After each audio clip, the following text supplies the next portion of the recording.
May you all rise for the Pledge of Allegiance. I pledge allegiance to the flag of the United States of America and to the republic for which it stands, one nation, under God, indivisible, with liberty and justice for all. Thank you. I'd like to introduce myself. My name is Valerie Burke. I am the school board moderator for this meeting. I have a few guidelines that I'd like to go over beforehand. The primary being that this meeting will be held respectfully. There's no tolerance for profanity, aggressive language, or harassment. You will be speaking into the center microphone, which will amplify your voice for all to hear, so you do not need to yell. Any comments or questions from a board or a committee member as a voter or resident need to be addressed from the center microphone, not from the table. Responses only from the table, please. If necessary, any person who cannot adhere to these simple guidelines will be given one verbal warning. If the behavior continues, you will not be able to speak again at this meeting. If necessary, you will be asked to leave. Please form a line for all comments or questions at the center microphone. If you cannot get up to the microphone, one will be brought to you. We want you all heard. And when you are speaking, please state your full name and address for the record. Each voter will have the ability to voice their comments or questions to the school board and or the budget committee. Your comments must be related to the issue or the article at hand that is being discussed at that moment. There is a time relevance because we have so many people in attendance. You will have 3 minutes to ask your question. You can ask questions again, just get back in line. Your question may also be addressed by another voter in the building. Time will be allowed for the board or committee to respond to your understanding. And you as voters at any time have the right to overrule me as a moderator. So, thank you all for being here. Does anyone have any questions about the guidelines?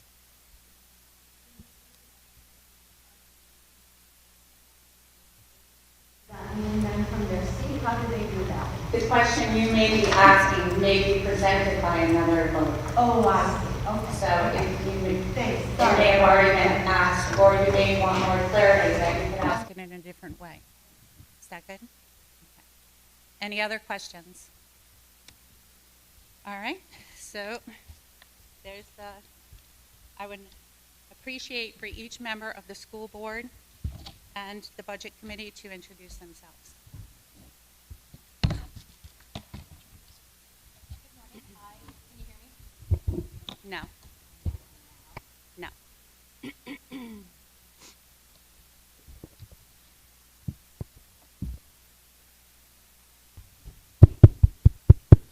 Apparently I have to get really close. Can you hear me now? Yeah. Okay. I'm Rebecca. I am the chair of the school board for Middleton Elementary. I'm Kelly. Nicole Huntress. Oh, we can't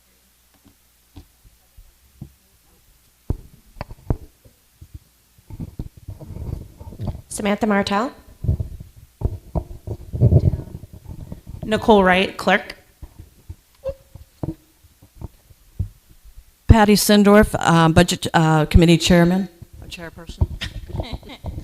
Bonnie Gagnon, BOS representative. Danielle Leclerc, Budget Committee. Christine Maynard, SLVD rep for the Budget Committee. We also have the superintendent and Attorney Minatelli here, and I believe it's treasurer. Business administrator. Business administrator. All right, so And then Kathy is speaking. Nope. And the administrator. all right, we have Rebecca, if you could please read the article. Well, first I want to start with good morning. My name is Rebecca Eastman-Darrow. I am the chair of the Middleton School Board. I want to thank you guys again for coming and being here for the deliberative section so we can share with you the budget details, We'll be providing you with an in-depth look at each warrant article and its rationale, which we hope you will give you a more complete picture. We're happy to answer questions after each article is presented.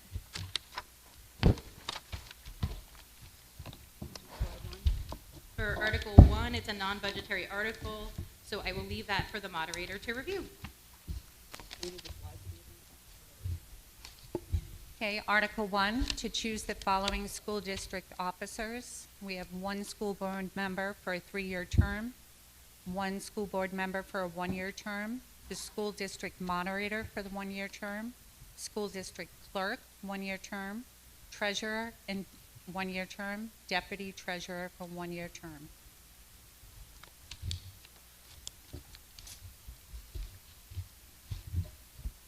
All right. Are there any questions on this article?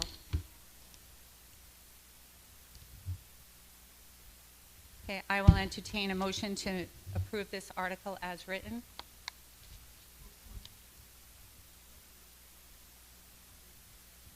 Do I have a second for this? I'll second it. Okay. Motion is moved forward and approved. Oh, we have to vote on it? Okay, so we have to discuss it now. I'm sorry. A little nervous up here. All right, so the article is on the floor for discussion. Does anyone have any questions? I move to vote.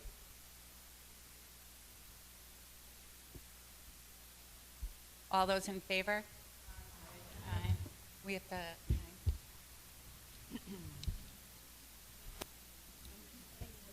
Okay. All right, so the article is moving forward. Yeas have it. All opposed? All right, so the article is moving forward. Any other comments? On to Article 2.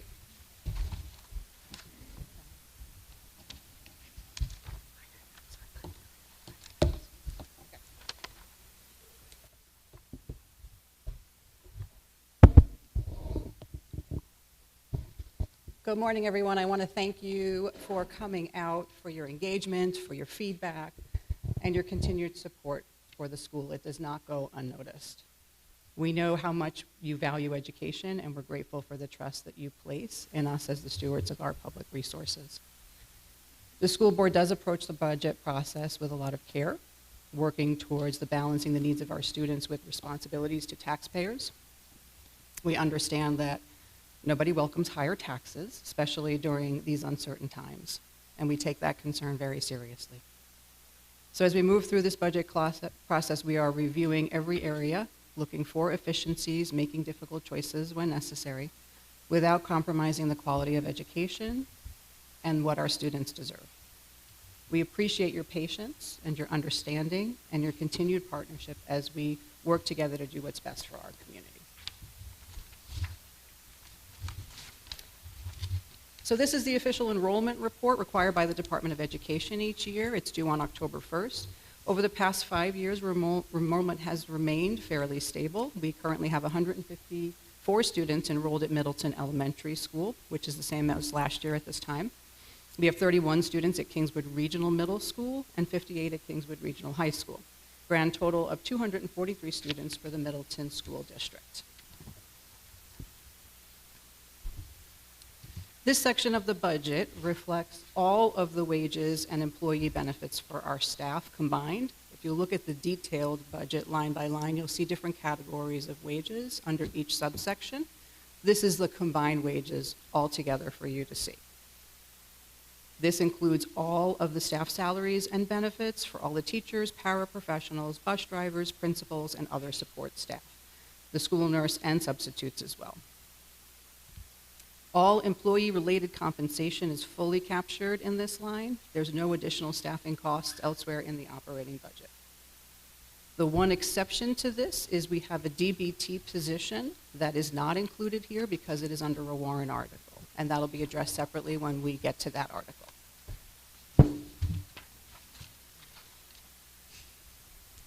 So this slide shows the fully proposed budget comparison. We have years 25, budgeted and actual, budget for '26. We're in '26 year, so we don't have actual figures for that at this time. And then the proposed budget for '27 for the school board, and then the budget committee. This includes the historical context, current proposals, variances, and all of the warrant articles, so you can see the complete financial picture. For year '25, the proposed expenditures totaled $5,379,812.34. The actual expenditures came in at $5,660,150.71. This shows where the spending was tracked and where measures emerged. So moving to the current year, the school board's proposed budget for 2027 operating before warrant articles totals $6,726,832.03. These are driven by a number of different factors. The regular education cost increased from $2,984,700.24 to up from $2,829,485.29 in '26. Special programs increased, and that's your special education needs, from $1,723,817.89 from $976,296.08. Guidance services increased from $136,625.79 up to $150,491.93. Health services increased from $92,435 to $130,202.62. Technology increased up to $38,980. Debt services was reduced from $412,350 down to $403,050. The difference between the school board's proposed budget and the budget committee's budget is a difference of $855,832.13, which represents the scope of the reductions made by the budget committee, and that's over in the fifth column there.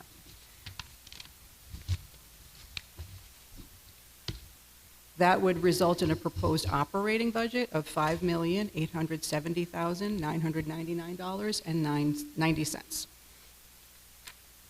If we're going to reach this level, regular education would be reduced to $2,771,243, which is $58,242.29 less than the cost for regular education that's budgeted for this year. Special programs would be reduced down to $1,305,965. That's your special education costs. Transportation would be reduced to $172,628.67. And technology would be reduced to $31,980. Below the operating budget, you will see the warrant articles, which are included in this slide. I'm just going to go through the amounts quickly since they're on the budget, but we'll be addressing each warrant article separately. Special Education Trust Fund, $100,000. Special Education Trust Fund reimbursement, $300,000. The DBT full-time position, $102,220. That includes salary and benefits. Bus Capital Reserve Fund, $50,000. Construction Renovation and Repair Fund, $75,000. The warrant articles total $627,220. When the warrant articles and the federal funds of $69,000 and food service of $60,000 are included, the total school board proposed budget is $7,483,052.03. The budget committee's total would be $6,224,990.90. The default budget is $6,448,397. This is the legally required cost to maintain current operations, contractual obligations, if no budget is approved. That'll be reviewed in a later slide. But this one shows you where the costs are increasing due to contractual obligations, special education, and staffing, where reductions were made to meet the rate by the Budget Committee, and how the warrant articles are covered. So now we'll go to revenue.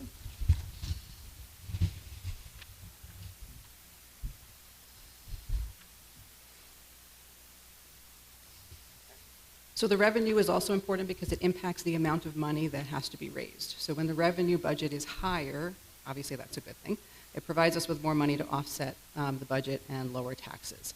The formula for state aid and student levels that are used in the state calculations in this grant takes into account the number of students overall, the number of families receiving free and reduced lunch, special education membership, and other differential aid.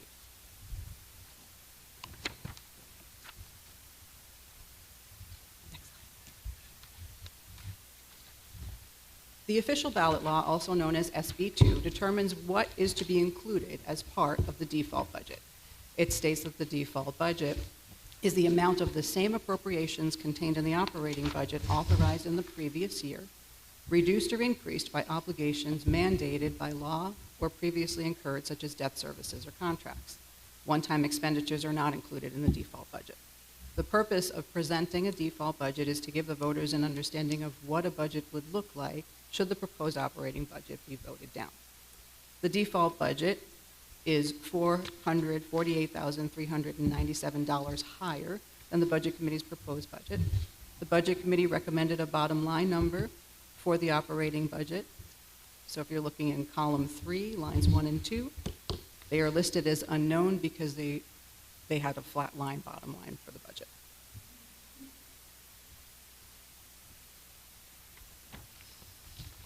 At this point, I'm going to turn it over to the moderator to read the warrant article. Okay, we're presenting Article 2, the average cost per pupil for the preceding year as calculated in accordance with RSA 18975IA is $19,699.60. ELA proficiency, 32%, math proficiency, 39%, science proficiency, 43%. Shall the Middleton School District raise and appropriate as an operating budget, not including appropriations by special warrant articles and other appropriations voted separately, the amounts set forth on the budget posted with the warrant or as amended by vote of the first session for the purposes set forth therein, totaling $6 million. Should this article be defeated, the default budget shall be $6,448,397, which is the same as last year, with certain adjustments required by previous action of the Middleton School District or by law, or the governing body may hold one special meeting in accordance with RSA 40, 13, 10, and 16 to take up the issue as revised operating budget only. Note, this warrant article or operating budget does not include appropriations requested in any other warrant article. The Middleton School Board recommends $6,855,832 by a vote of 3-1-0. The Middleton Budget Committee recommends $6 million by a vote of 6-1-0. Estimated tax impact on $6 million is an increase of 70 cents per thousand, resulting in an estimated tax rate of $10.79. The school board recommends this article 3-1-0. The budget committee recommends this article 6-1-0.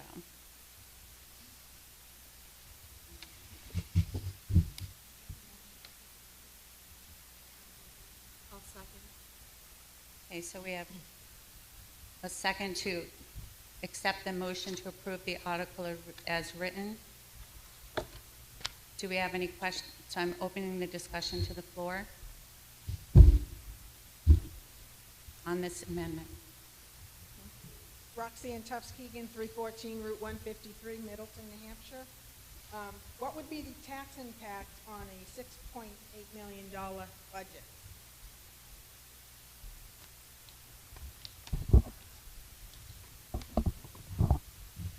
Will the moderator allow me to speak? I'm not a resident of Middleton. Yes, if you Okay. could please address the question. Thank you. The school board's number, as you asked, Roxanne, of $6,855,832, the tax impact would be an increase of $3.01 for a total estimated tax rate of $13.09. Another question I have is, there's nobody else here. Our budget from last year, I think, was 5.2, 5.3. I don't have it in front of me here. And we're looking to increase that to 6.8, but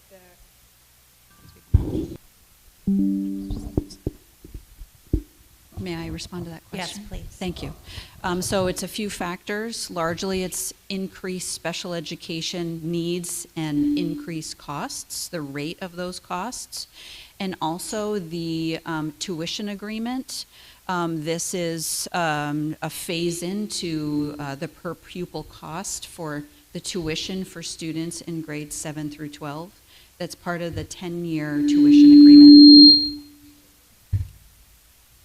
So that would be different from previous years. The answer, to give a little bit more clarification to that answer, the increase in teachers, the teachers' contract was $163,650. The increase this year for the professional development of the teachers per the contract is $50,750. There's a 3.3% cost of living raise for the paras, the techs, bus drivers, and custodian. There's an increase of $56,000 for SAU services per the contract. And then the tuition rate increase for the 7th through 12th graders is $108,000. And then an increase of $38,000 for the nurse because the Huggins contract is no longer going to be in place, so we have to hire our own school nurse. And then the health insurance was a 9.49% increase was the information we had, and then an increase of $775,000 in special education costs. And that breakdown was provided back, I think, in November at another school board meeting. That's where that information comes from. I would like to make a motion to change the proposed operating budget from the $6 million that the budget committee has set forth to $6,452,832,000. That difference comes, we had to withdraw $372,000 from our special education trust this year due to a deficit in providing services. The $775,000 that was proposed to us didn't seem right to me, and when I looked at the breakdown, there were things that I could point out quickly that I did not feel were accurate. That would bring that $775,000 special education budget down the amount that, or would add the amount that we had to withdraw so that we didn't end up in a shortage, because as we know, living in a shortage and taking from these trust funds puts us in a really dangerous situation.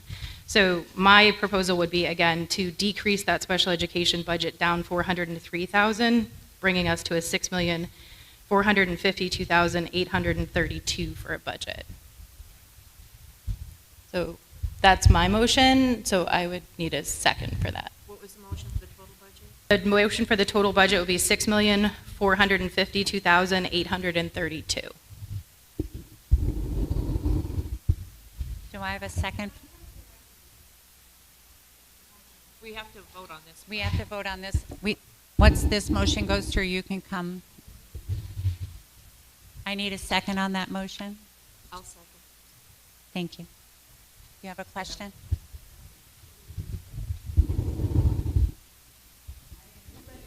Oh, my name is Madeline Fuciano. You can't hear the speaker? My name. Hold on. Okay. Can you guys Okay. hear me? Yes. Please state your name. My name is Madeline Fuciano. I've been a resident here, full-time resident, about 3 years now. I come from Massachusetts. I've had a home on the lake since 2001. I am shaking. We have to get our children to 12th grade. That's all we need to do. And they're on, if they want to go to college, they go to college. They want to go to trade, but we need to set them up. And they are being failed tremendously, and the teachers are wonderful.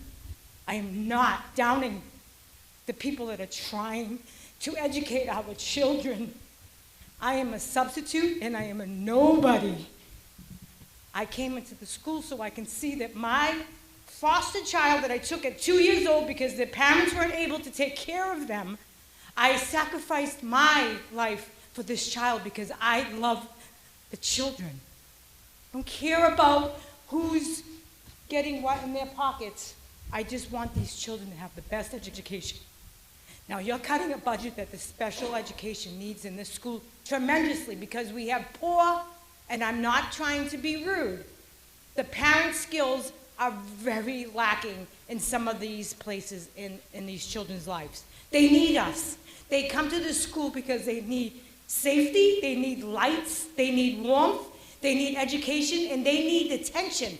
But the ones that are getting the attention are taking away from the children that have the brain to listen and to learn, but they're distracted in the class because the special education needs more help. That's all I have to say. That's all I have to say. And I'm gonna really think about pulling my child out of school and pay the $20,000 a year for a child's education. I do it. I sacrifice. I eat hot dogs and ramen noodle if I have to, but that's what my parents did, and that's what their parents did. This country is coming to a real, real hard place. And we need to put effort into our children instead of everything else. The town roads, the town signs, all that crap doesn't matter. Because we're creating a monster. We're creating poverty, and poverty is creating poverty, and poverty. If we don't educate these kids to get out and have an education, they can't help their parents. I'm done. Yeah. Okay. We have a comment from, Okay. we have a Hello? comment. Oh, good, I can be heard. So, Christine Maynard, on the Budget Committee. To the comment, I don't disagree. I believe that our kids deserve the best. But throwing money at that without a solution is not the proficient across the board. So this is proof right here. The first couple of lines is proof right here. Throwing money blindly at an issue does not fix the problem. It creates more problems. Throwing money at an issue with no plan in place does not solve problems. It makes problems worse.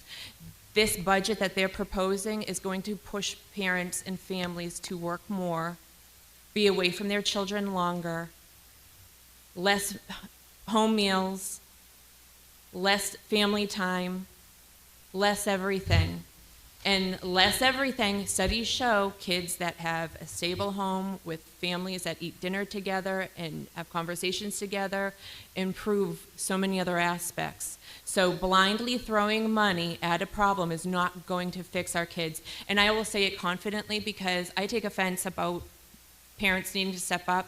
I have a child who's in this school, he's in the 2nd grade, he's on the spectrum, and he does need a lot of services. And I can tell you, personally, I've spent thousands and thousands of dollars of my own money on my child, and I would do it again and again, and I would sell everything. No, I'm talking. I'm sorry. But I do not expect the taxpayer to lose their home, to lose family time for my child or any other child, especially when they're not even making the grade, especially when they're failing miserably. I would have been more supportive if the board and the SAU were more transparent with the budget and the budget process, but they failed. I would have been more supportive if I saw that they had a plan in place to fix and address the issues that are going on in this school, but they didn't. They failed at that. So, to go ahead and support a budget that has no plan and throw money at an issue with no plan is not responsible. We here today as a budget committee, I can say for myself as a budget member and as a resident and as a parent of a child who does have special needs, I'm here to say we need to hold the line and hold the people that we spend a lot of money for their expertise and their education to help solve the problems and stop throwing money blindly at it.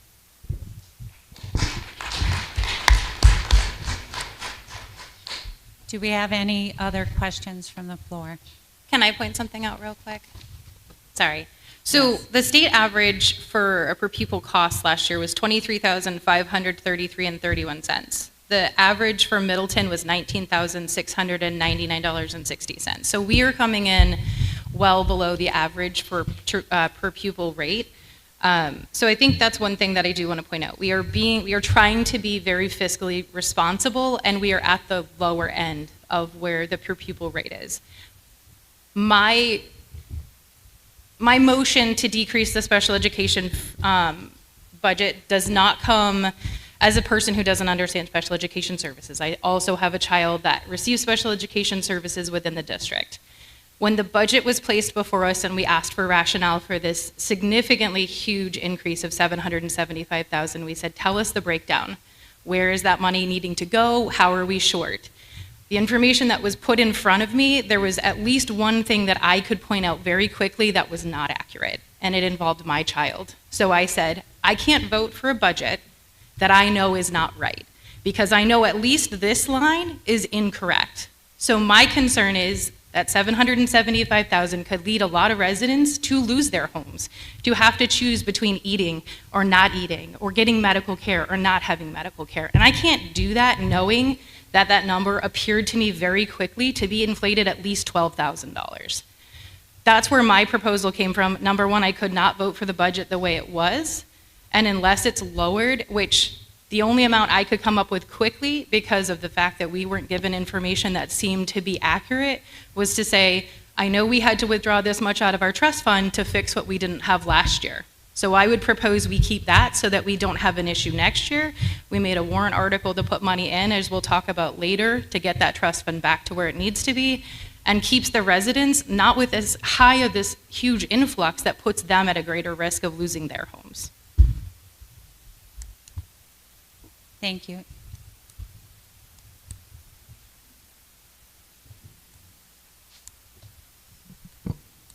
We don't have kids or grandkids in this. I'm sorry, can you please state your name and address? Oh, I'm sorry. Dorothy Christine Chesley, 307 Kings Highway. We don't have any kids or grandkids in the system. We did the tour when it was a brand new school, and we saw the beautiful art room, which was a delight.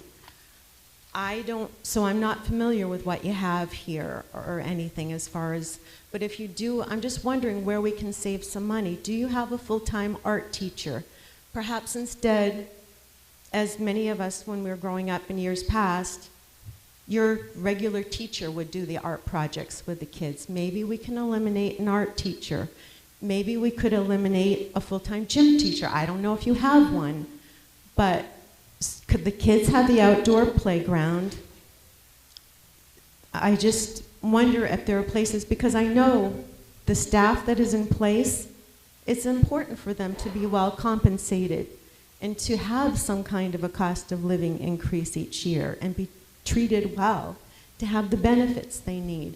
It's important for the kids to have their IEPs and the various programs that they need to be able to succeed and thrive in school. I feel that a place that we could cut might be if you do have a full-time art teacher or full-time gym teacher, so those resources could be dedicated elsewhere to the basics. Sometimes you just have to get back to the basics because we have to consider the entire community in this decision. It's just an idea from not knowing what the situation really is. Thank you. Thank you. Do we have any response from the Budget Committee or the Board? I would just like to respond to that. So a lot of what we call the special teachers are actually in, can you hear me? A lot of the teachers that we refer to as specials, which is your PE, your art teacher, they are in the collective bargaining agreement. So to cut those could expose us to lawsuits for not having covered those positions. So it's a factor we have to weigh when we're looking at what the budget is that ultimately gets passed in March. Anything anybody else wants to add about that? And 2 of them are part-time already.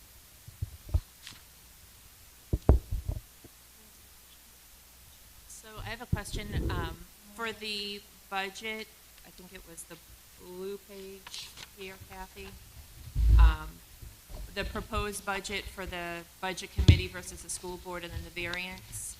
When you took out and you like recalculated, what things did you eliminate? So for example, for the wage line, did you eliminate the vacant bus driver position to get the numbers to work?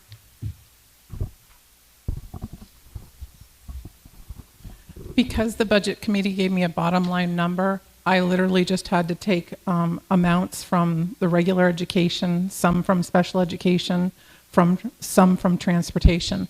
Essentially what I did was I looked at the default budget and where the budget lined up to that, to where the budget committee had given me the bottom line number, and I made sure that I didn't cut money. I didn't take any out of lines. I just bottom lined it from each function, not to bottom line it too much, because knowing that we have contracts in place, and not to undercut any function with contracts that we had to fulfill.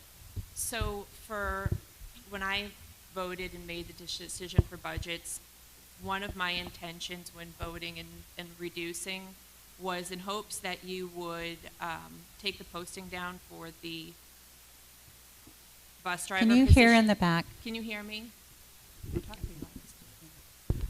Was to remove the vacant large bus driver position.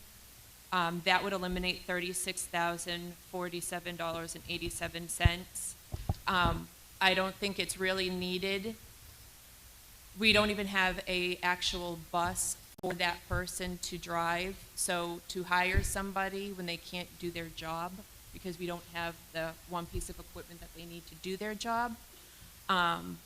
And nobody's come forward with saying we want to buy a large bus. So you really are kind of putting the cart before the horse, asking for this much money when they don't have the tools needed. Another area that I wanted to see cut was for the school board members to no longer get paid. When I made the decision, it was for several reasons.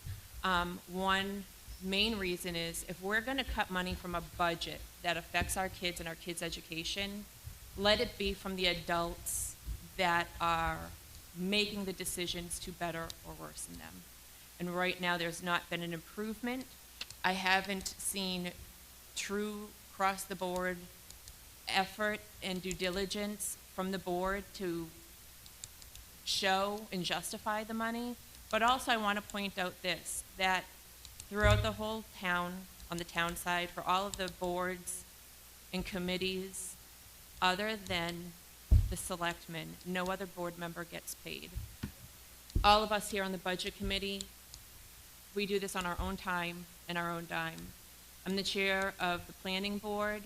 The hours that I give doing that, my own time, my own dime. I don't do it for a gold star. I don't do it for any recognition. I do it because I feel so is my civic duty and I'm giving back to my community. So I feel as though that the school board and the school side should mirror what the town is doing. Hi. My name is Ann Donahue. I live at 293 Pinkham Road. It's more of a process question and maybe some clarification, but Rebecca's amendment that we are currently discussing, not the warrant article, listed a reduction. And when you just throw numbers out from your seat that aren't on the paper, it's very hard for me to understand how that fits. And also, I want to understand that whatever that number was that you gave us, because I didn't get it, you're talking about reducing the school board's recommendation of 6855,832 to what? Would you mind repeating that for me? It was increasing the budget committee's $6 million flat budget to $6,452,832. 6,4, $6,452,832.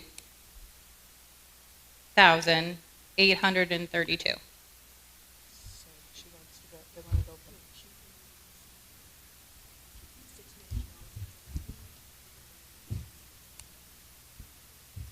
Okay, that's the clarification I needed. Okay, so should this particular amendment fail, then we go back to. Can you please speak into the microphone? What's that, hon? People can't hear you. If you could speak into the microphone. I should be definitely chastised because I can't hear a lot of what's going on. So Please I let me know, and apologize I to will. everybody that I just did what you all are doing to me. So if this amendment fails, then the article goes back to the 6 million of the recommendation. Correct. Is that correct? That's correct. Thank you very much for the clarification. You're welcome. Thank you.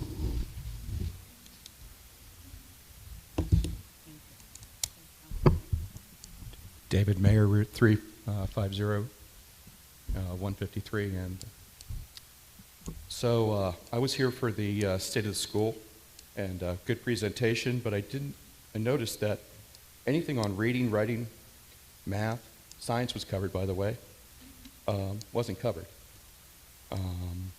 The scores here, 32, 39, 43, are those ratings like on a 0 to 100? The ELE proficiency? Yes. So those are how our kids are doing? Yes. Okay. Is that a good score? Okay. When I was on the budget committee, I was reminded numerous times by members there that I had no kids. I always had to say, pay now, pay later. With these scores, are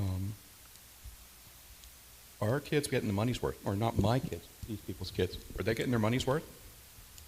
Those are failing numbers, in my opinion. So here's the question. We're not going to pay now. We're going to pay later because of the quality education they're getting. Now, right now, you want to go from 6. Oh, by the way, we made a math mistake, up 39% proficiency. You want to raise it to 6.4. Or if this passes, 6.8. That's a lot of money. That's a lot of money per child. And the one person said wanted to put their school child in private school. That's going to cost them money on top of this. Do you think that's fair? If this was a business, would these numbers be acceptable? Once again, I don't have kids in this thing, but I'm going to pay later for this. And I know it's great to have plays, go on field trips, but I'm sorry, I'm old school maybe. Math, writing, arithmetic. Basic skills these children need to know. And from those numbers, you're not getting it. And I know technology, I know AI's coming, but they're going to have skills that are going to matter. And it's basically laying down to this. Thanks for your time.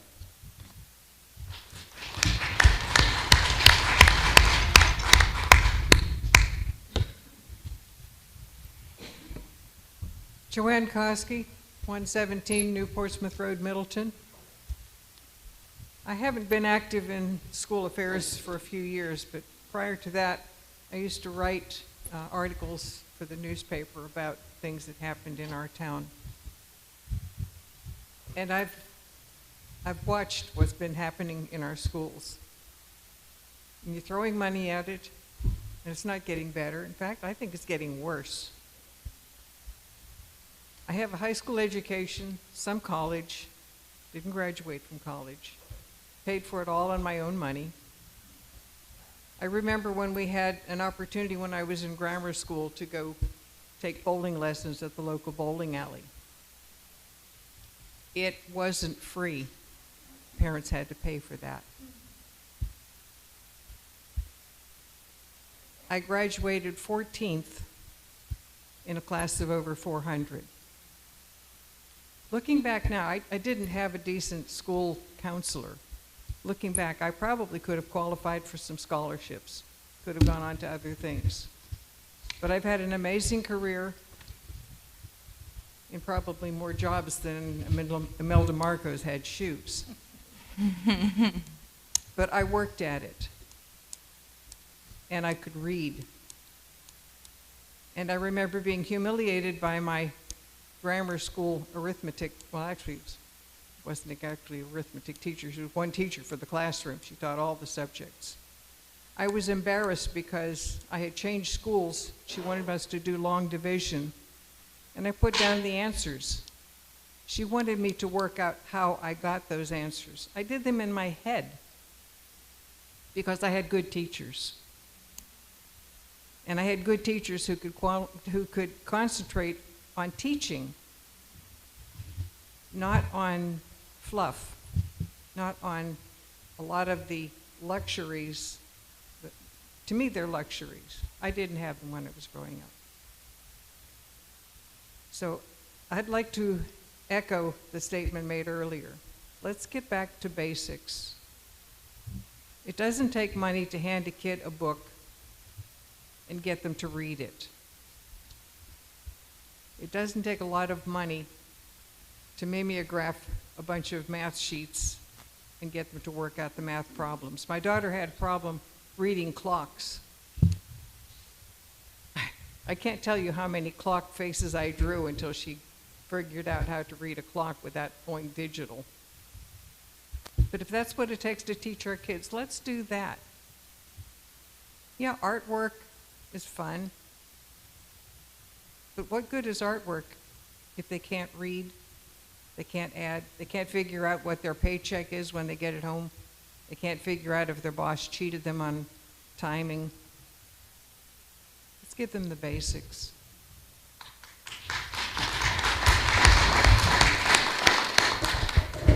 Do we have any responses? I just want to say something really quick. I don't disagree with any of you, and I definitely think that we have opportunities for improvement within the school. The numbers are not where we want them to be. But at the end of the day today, those numbers aren't going to be impacted by our budget this year. The impact is going to be whether our kids actually have a place to be, whether we have teachers to continue to teach them.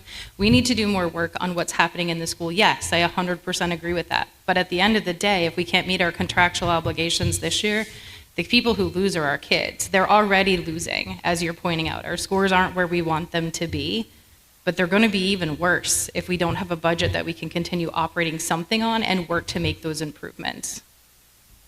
I'd also like to respond. So those scores include all of the children, which currently is 21% I don't know if you can be heard. 21% of our student body is accessing special education. That's IEPs. That does not include the 504 plans that children are also accessing in order to be able to learn from their education. We have learned so much. I went to private Catholic school. I had the same, sort of upbringing that many of you talked about. But not what we've learned about the way children learn in the past 10 years has really opened my eyes. And seeing my kids walk through the system, I can tell you, I have one child who would do great in that model. I have another child who does not. And they don't learn. Not all children learn the same way. So to access the education that you grew up with, children can't do that now. And you were forced into it in a way that may have worked for you and it may not have. You might have muddled through, but what if you had someone who could help you access education in a way that worked through art, by getting out the physical activity for those of you who struggle with being able to self-regulate? These are all things that provide the balance that allow the children to access their education. IEPs, 504 plans, all of those things help them be able to do the work that they need to do. Teachers are they're not doing fluff and fun things, they're also dealing with behavior issues, some tied to special education, some not. That really detracts from their ability to be able to focus on all of the children. And so there are children who are just kind of getting by because they're doing okay. They're not getting special education services. They're not at the top of the spectrum. They're just getting by. So we need to, I think, focus on special education and making sure that we're putting those funds in the best possible use so that the teachers can really focus on educating the children that are there and able to be educated. So maybe that is more paras, maybe that is more things, but those are the things that we will take a look at moving forward to be able to make sure that the kids that we have can access the education that they need. That's why special education is a federal mandate. if kids are coded on IEPs, we have to provide them those services. So what can we do to make sure the ones that are doing there are not falling through the cracks, so we can up those figures? Because I agree, they do need to be increased, but a large factor of that is because of the student body and how we're handling that and the access to education that those kids are being provided or not being provided. And with the per pupil rate, we are already paying $3,863.71 less per pupil than the state average. I'm sorry, Roxanne, there was somebody waiting. Oh, excuse me, she was waiting before you. That's okay, thank you. Thank you. Hello, everyone, Middleton residents. My name is Michelle Sinclair. I lived in Middleton for 41 years. I recently became a substitute teacher in our great school in September. I probably have had the opportunity to teach some of your children, and I love them all.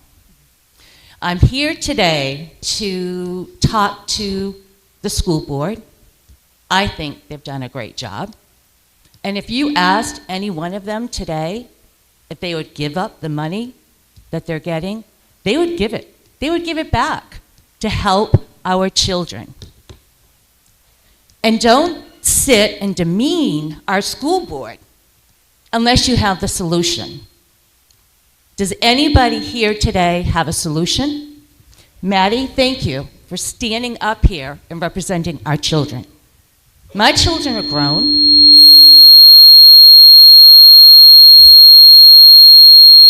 Kim's coming. Put it back.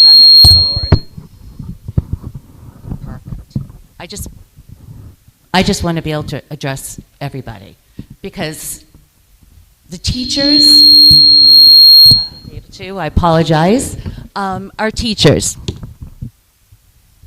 Can you hear me? Okay. Yeah. I look at the proficiency that we have up here, and I know somebody spoke about the proficiency.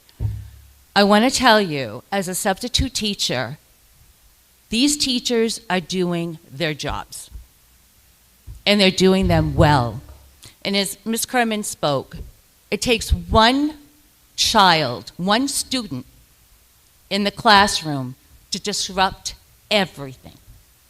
Everything.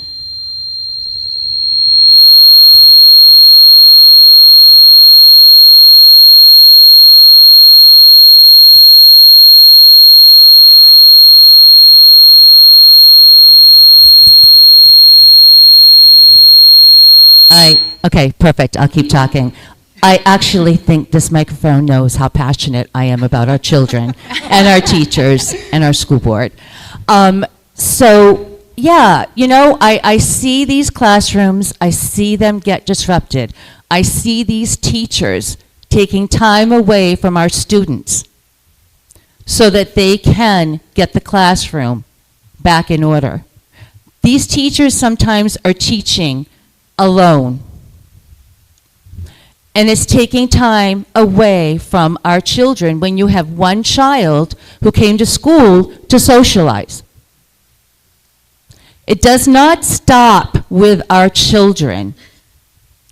Somebody spoke that we need to go back to going home, having dinner at night, and just having family time. I am passionate about that myself, but that's not happening. We have children that are involved in sports. We have dance. We have gymnastics. Parenting is so important to our children. These teachers are educating your children. They are loving your children. They are keeping them safe, and they are making them feel valued. Do you know how many times a day I've heard a teacher tell a child that they make a difference? These teachers earn their pay.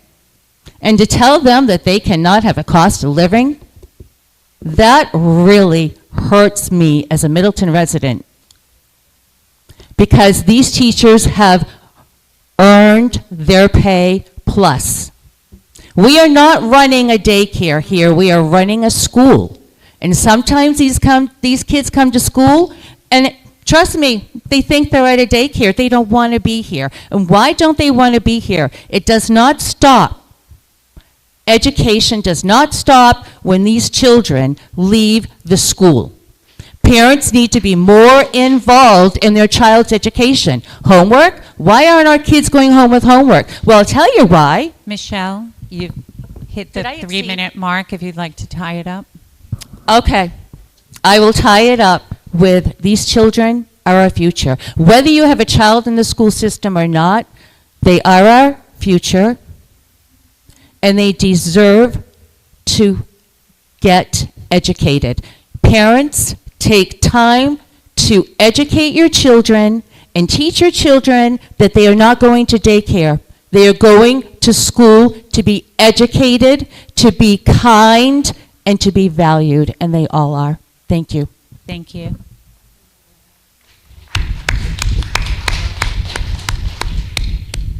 Did you have a Hello. response? She can go ahead. I'll respond after her. Thank you. She's You're- waited. Robin Bouchard, 307 Pinkham Road. I'm not here to criticize or say anything. We can't. The audience can't hear you. I'm sorry. Oh, sorry. Can you hear me now? So the only comment I have as a taxpayer, I don't have children in the school system, is the constant increase in our taxes. I've lived here permanently for 10 years, and my taxes have tripled. I have had the family home for 55 years. Prior to having a school, our taxes were nothing even close to what it is today. I'm okay with education, and I think what you're doing is great, but every year we're increasing millions of dollars, $1 million. And then you look at those numbers. If you came to me and said, I need an increase of $1 million, but here's what I'm doing to help those numbers. What are we doing to increase those numbers as part of the budget process? But we don't see that. We just see we need more money, but we don't see a plan that says how we're gonna educate and how we're gonna bring our numbers up with the students. And that's really the only comment I had. I do appreciate all the effort that goes into this, but from my perspective as a taxpayer, I don't see, and the numbers don't show me the benefit, I guess. Can I respond to Thank that real you. quick? Do we have a response? Go ahead. Hello? I just wanted to respond to some of the comments about being involved and all of that. Nobody here today has said that the teachers don't deserve a cost of living pay. Nobody here has commented about the deserving, if they're doing a good job or a bad job. You know, my son's 2nd grade, he's been here since pre-K, so we've been around the block a couple of times so far. I've never once said that any of his teachers have done a poor job. In fact, I like and respect all of them.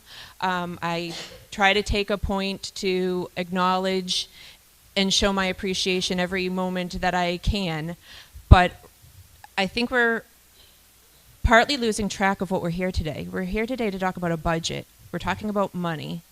And it's tied with kids, and it's tied with school, and it's tied with education, and that's a very emotional thing, especially for somebody like myself and Heather, or Rebecca, and even Heather, who have kids that have special needs, who are struggling a bit more, and they're here. But we have to take and make decisions based upon facts and not feelings, because the fact of the matter is, the facts are going to push somebody out of their home, or they're going to keep them in their home. Feelings, especially with this budget, are going to push many people out of their homes, push many people into having to work more.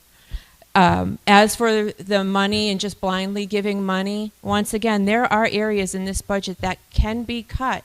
For example, you know, almost over $36,000 for a position that the person can't even perform their job. You could take that away. Not only do you take that salary away, but you take the taxes that are in a different budget line, and you save yourself even more money. There is many areas in this budget that I'm sure if the right people that we spend a lot of money to do the job did their job and treated it as such, that we could cut back on the budget a lot more and give the kids everything that they need. And someone made a comment about the kids not having field trips and everything else. This budget does not allow for any of that. That is why myself, Nicole, and a couple of other moms revived the PTO. Linda Adamo, who's been wonderful, who doesn't have a child at all in this town, but still gives up her time to the community. I come in and volunteer. Nicole's come in and volunteered. We've let the school know we're here. So you can't just blanketly say like, oh, you parents need to do more, when a lot of us are doing more. I think the people that we spend a lot of money on, an SAU that we spend almost $300,000 on for services, need to pick up they need to start doing more for us. They need to start looking into more grants. There's grants out there that could pay for half of a school bus now if they actually put in the effort and the time to find it and do it. There are so many grants, special education grants. There's loads of them. I've been coming to the school board meetings consistently for about a year and a half now. I've never once heard anybody talk about grants and where they could do it. We have a principal that's brand new to our school, and she's been wonderful. I've been fortunate enough to be a part of the hiring process where we did the interviews, and from day one, we were across the board very excited about her, and she's so far have done a phenomenal job.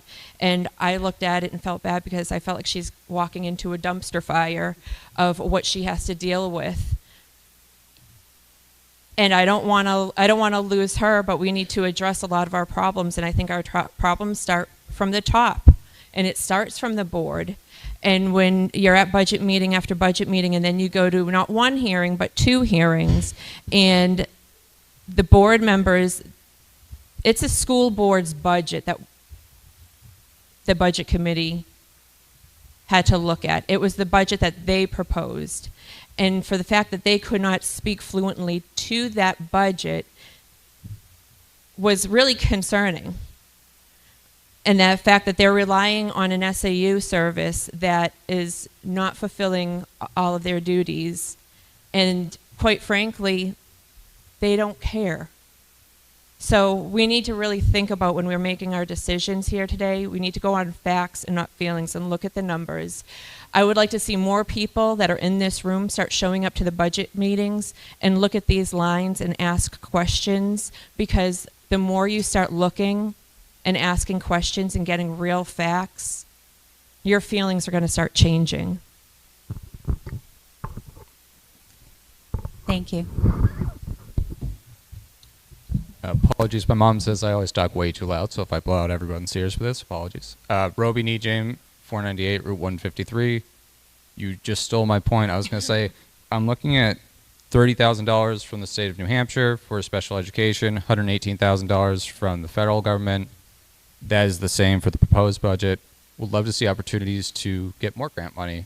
There's likely money out there. For me, for finding education, it was always write more letters, talk to more people. I am running a writing campaign for treasurer for the school board. I would be more than happy to spend a lot of time looking for that additional money, as it sounds like we have a deficit for our fund. All right, let's find other resources to fill those coffers from the people that should be giving us that money, that state and federal loans and grants. But thank you for pointing that out. I was like, oh, I should have gotten up here earlier. Any comments or? Thank you. Brody? Brody? I think that's the last one.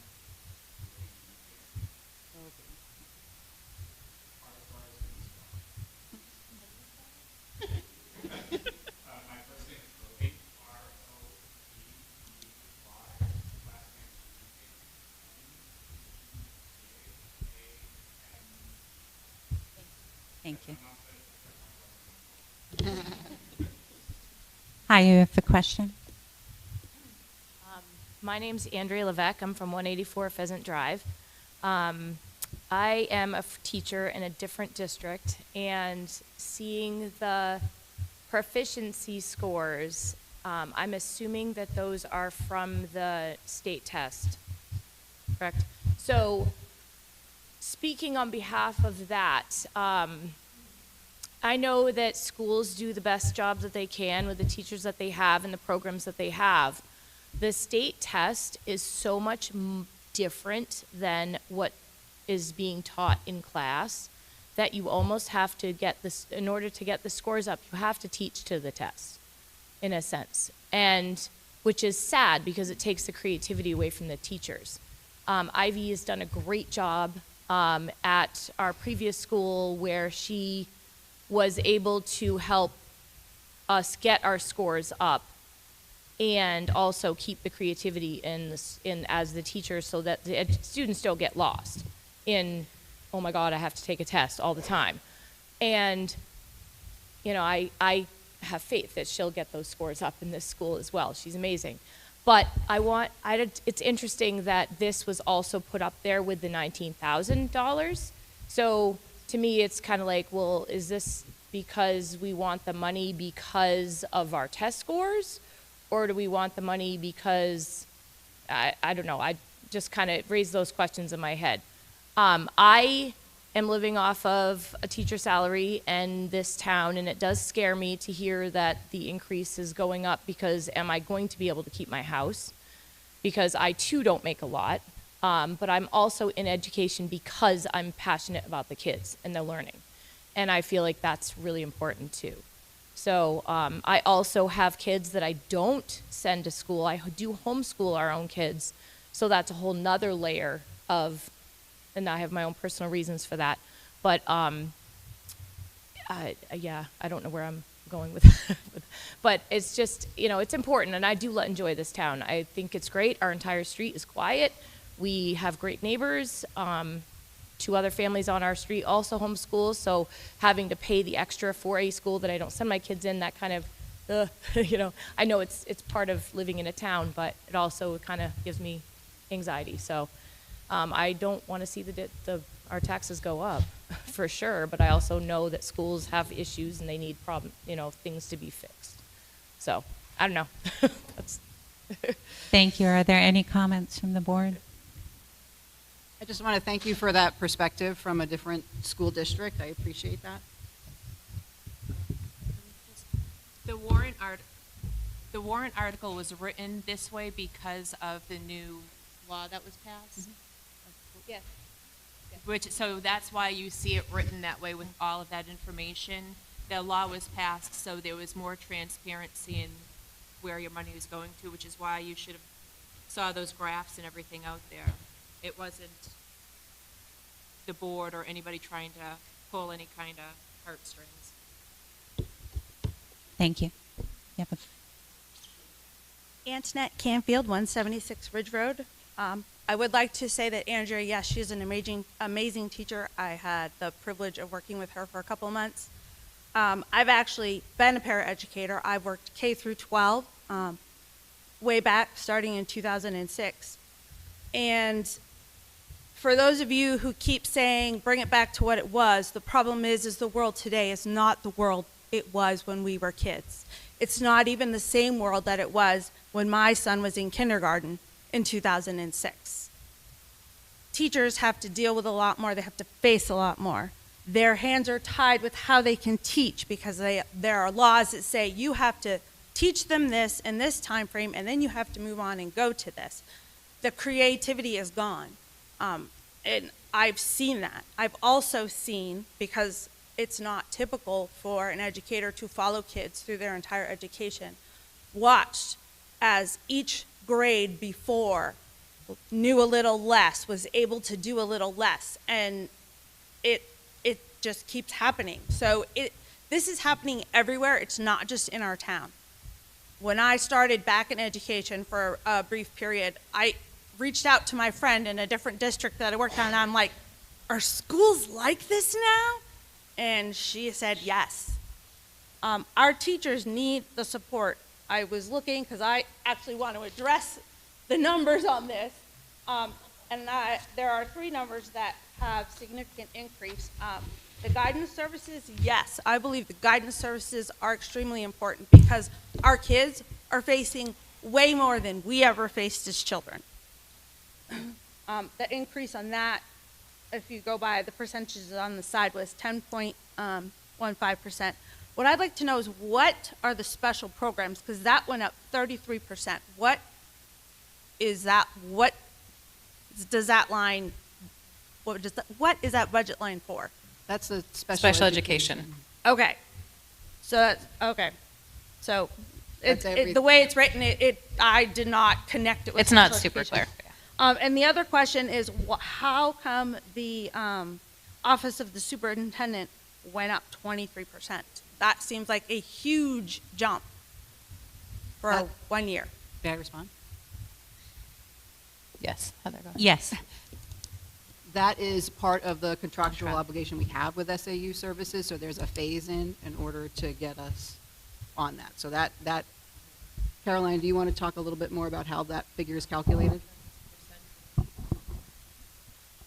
So, can you hear me? Yep. Okay. Yes. So you have 2 10-year agreements the community approved last year at this time to renew the 10-year agreements with Governor Wentworth. So you're starting a new 10-year cycle for both the SAU services, which is called Office of Superintendent on there, and also the tuition for kids 7 through 12. So the Office of the Superintendent, it's not just superintendent, it's the SAU services. So that's everything from transportation to payroll, human resources, special education administration, the fiscal coordination and monitoring, accounts payable.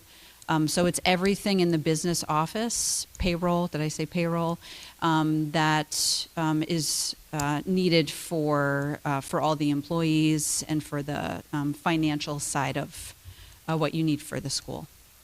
It just seems pretty extreme, the 23%. I find that quite large, especially when, as an employee, I get a 3% raise. So where all those, how much those costs are going up again, I don't know how many more students we have and, and how that affects the numbers. And since you point out that the special programs was special education, I would like to know, are we filing for Medicaid services and getting reimbursement from the state? And the kids in middle school and high school that are Middleton students, is that getting credited to us in the budget when you receive that money?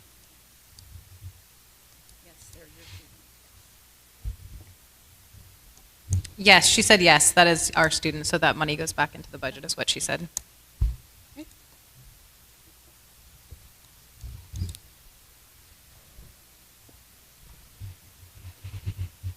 Hello, my name's Colin Sexton. I live at 202 Kings Highway.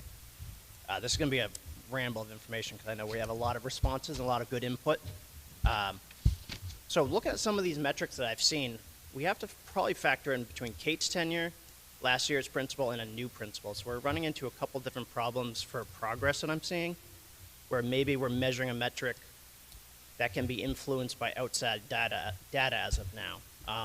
Not to say, obviously we have yet to see the full result of several years of tenure from Ivy, but I did see growth in some of these data points, which a positive trend always is a good thing to see. And it's just whether or not that trend is coming from 3 years ago, 1 year ago, what it is. It could be the students, could be the teacher. Main thing I want to hit on here is the importance, I feel, of these extracurriculars, STEM, music, art, all these things that can allow people to grow. Some people talked on how it is so important because every student learns different, they grow different, they become different. Teaching what we taught 30 years ago for a world that won't be here in 5, I don't see that trend. I've been to charter schools, I work for the shipyard, I actually go do STEM at multiple education centers. I've seen the challenges, I've seen the progress, and how students learn, how students grow is different from kid to kid. And obviously that's going to push me into, sorry, I'm trying to rush my 3 minutes. It pushes into why I think paras, special education is so important. We talk about how there was distractions. I see that we had 21% IEP. Wasn't disclosed what the 504 percentage is. I don't know how that tracks with other towns, other counties, how their metrics look because of that influence. I can speak from personal knowledge that I do understand how taking a para can drastically improve an entire class or decrease an entire class, how important they are, how influential they are for everybody's learning, because unfortunately, squeaky wheel gets the grease, and if one teacher is distracted, no student is learning. So I think that's one of the biggest things that I would to harp on, is the importance of paras, these extras, the teachers. My daughter, she learns, she's very much like me. She loves math, she loves science, she loves these things. And what she wants to focus on, what she's interested in, if those were to disappear, nothing would matter at this school anymore. You just took everything. You just kicked the legs out. So that's one of the things I want to talk about. I know the teachers already are overwhelmed here. I mean, you can understand it, unfortunately, and I'm not going to circle on that because I'm running out of time. So talking about one thing about why I'm hemmed and hawed over this, about an increase in monetary value for a school that had some low ratings, and say, well, we're not going to give you more until you get better. It's like saying the beatings will continue until morale improves. You can't really measure those two things together, saying you haven't showed progress before, therefore you get nothing, because we're taking a gamble on our kids' future, on the success of this county. The more we take away, the worse it can be. It's not a guaranteed proof, and it was sad to hear that there was no plan that was received when people asked, well, what is going to happen with this? And I hear a couple of people say it, there's no plan in place for this budget. It seemed upsetting to hear, and I'm paraphrasing probably, but yeah. And also the tests, if we're talking about those real quick, I know some people, I work on submarines, you put a piece of paper in front of them and you're staring at them as they're getting graded, they will lock up. But in general conversation, you will be absolutely amazed what they will tell you about 15 years ago from random material documents, because they're calm. The moment you put the pressure on them. If you could please tie it up. I'll stop talking. Hope you all have a good day. Thanks. I do want to share, I believe it's in November, we usually do a larger presentation that shows the changes and the increases. We have seen increases in, I think, every area, if I remember right. Some were greater than others. But unfortunately, today, it's not part of the presentation that we're doing. So that usually happens in November of every year, where we go over all of that data. Thank you. Hi, I'm Amy Gardner. I live at 36 Nicola Road. So one thing I want to mention is that the 10-year contract is being renewed, and that's reflecting of the massive amounts of inflation that we weren't really compensating for because we were under contract, and now we need to make up a little bit of that because the SAU does serve us very well. As for the proficiency rates, I want to make note that if the per pupil rate for the state of New Hampshire is 23,000 and we are at 19,000, we are doing amazing because our math proficiency is at 39% when the state average is only 35%. I think that that is worth noting, that we are making a huge difference and we are bringing up the state average on less money already. And I think that our school is doing an amazing job. Recently, I am a special education teacher in the town of Farmington, and as many of you may know if you're tracking with it, Farmington is going through a reduction in force mid-year, which is somewhat unprecedented because they cut their budget when they did not account for how much they actually needed. And that is absolutely unacceptable, and we left Farmington because of that. We wanted our own because we wanted better. I just needed to get that out.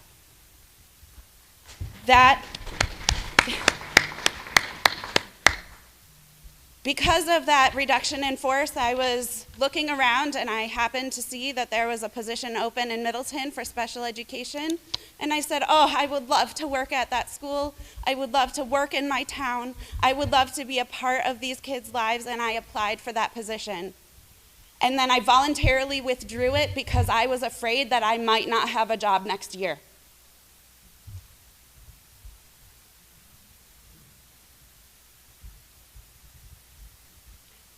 There's also been comments about throwing money at the problem, and I want to say that there is a line for every single one of the increases, except that I'm hearing that our treasurer and business administrator got a bottom line $6 million without putting any line items to it. What are we saying? She had to go through and say, I guess I'll hack here, I guess I'll hack here. That was thoughtless.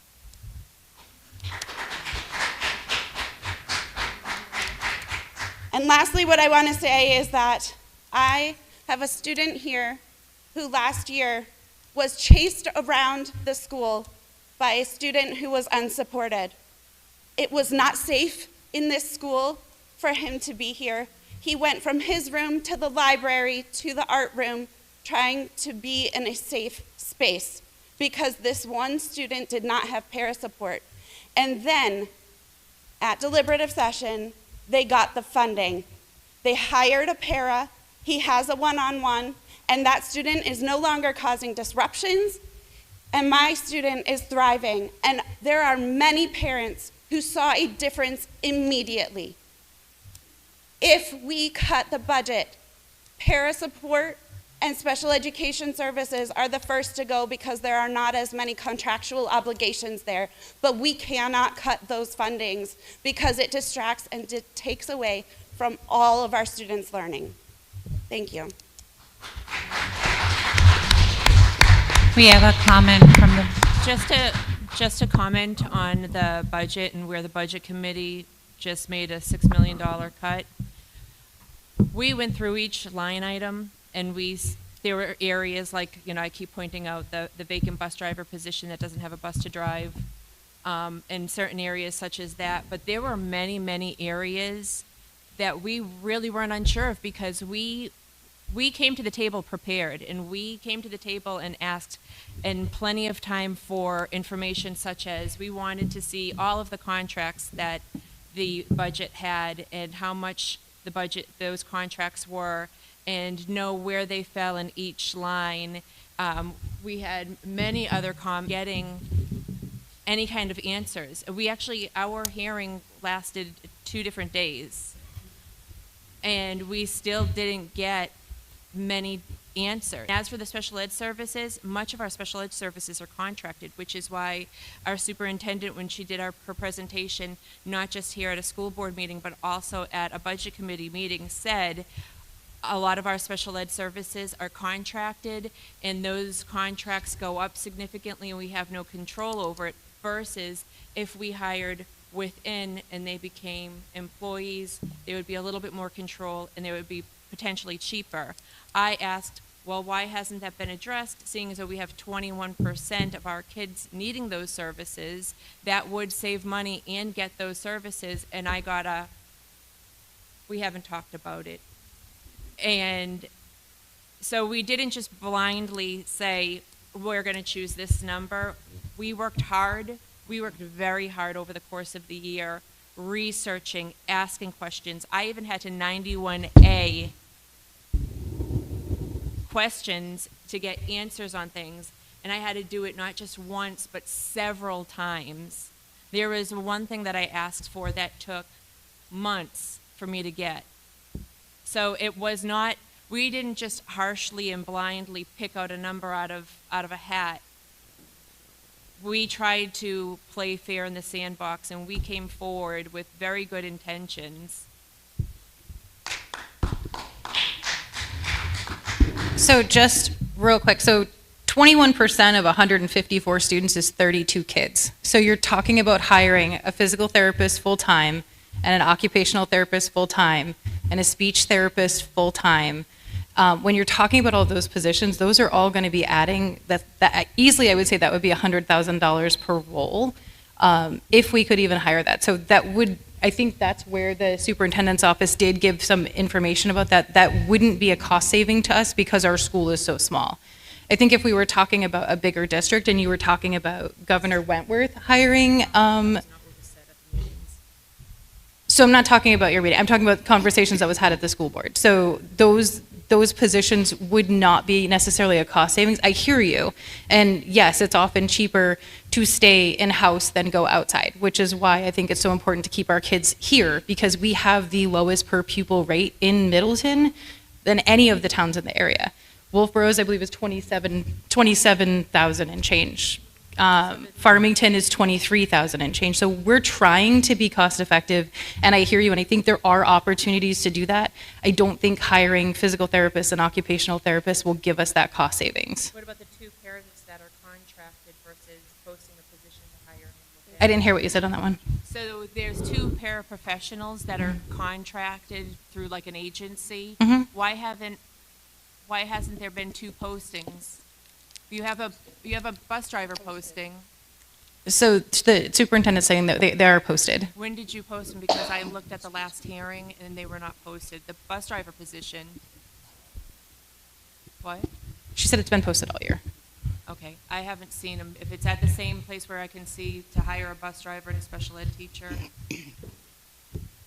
We can get you the information as to where it's posted. Jonathan Sindorf, 323 Kings Highway, Middleton. One of the things I'd like to ask the board, I don't believe we probably have a slide for it, what is with our contract, our agreement with Governor Wentworth, what are the per cost for the students going up there? What is next year's amount? What's the following year's amount? And the successive 2 years after that? Do you have that contract?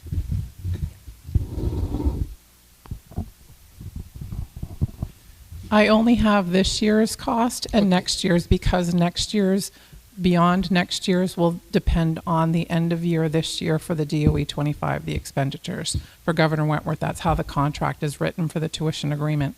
So for this year, the current year we're in right now, the middle school students and the high school students that attend Governor Wentworth Regional School District are at the same dollar amount, $14,959.03.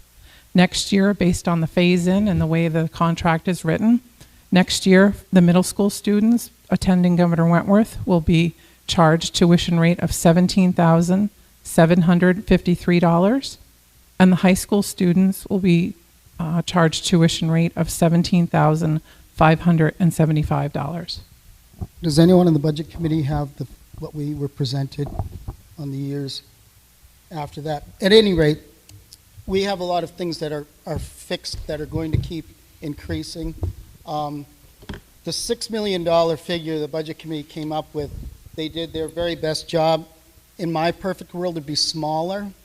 I was just happy for something that came in under the default budget, felt it was a little more reasonable for the taxpayers.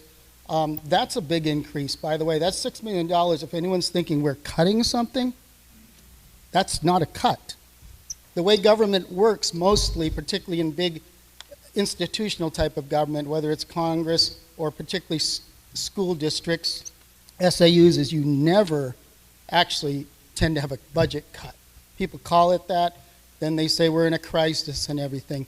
And again, I echo with what budget committee members said about nobody's talked about not giving cost of living increases.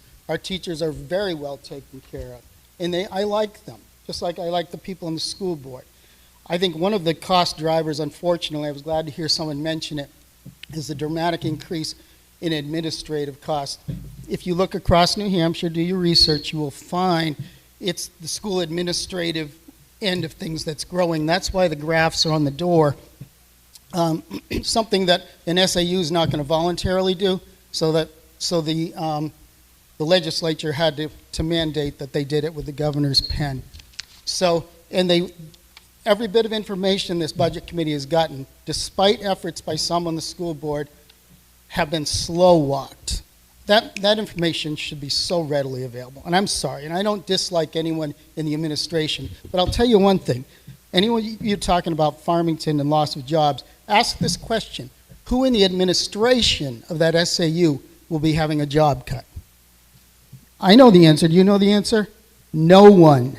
They never get their jobs cut. So remember this. We're talking about students here, but if we're talking to the taxpayers like we don't care, look at the direction where most of the money is spent, where they're not maximizing Medicaid reimbursement. where they're the ones that are, you ask them, they're the ones driving the whole education agenda. They're the ones driving the train. They are. They're the ones who actually produce the budget. It becomes the school board's budget that they then present to the budget committee. They're the ones doing it. I mean, unfortunately, they don't have their own little public hearings, but they have an office there in Wolfboro Falls. Might want to call them sometime.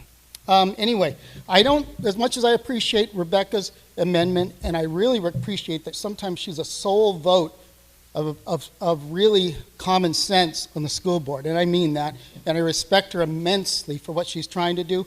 Did you hear what she said? There were inaccuracies in what was presented to her, so she could not, in good faith or good conscience, something to that effect, vote for the full amount that the school board had put forward. I respect that immensely. I still think we need to vote down the amendment and go on the $6 million figure. It's the right thing to do. They'll figure it out. I've been part of budgets that have been cut in my lifetime, and we figured it out. Do we have any comments?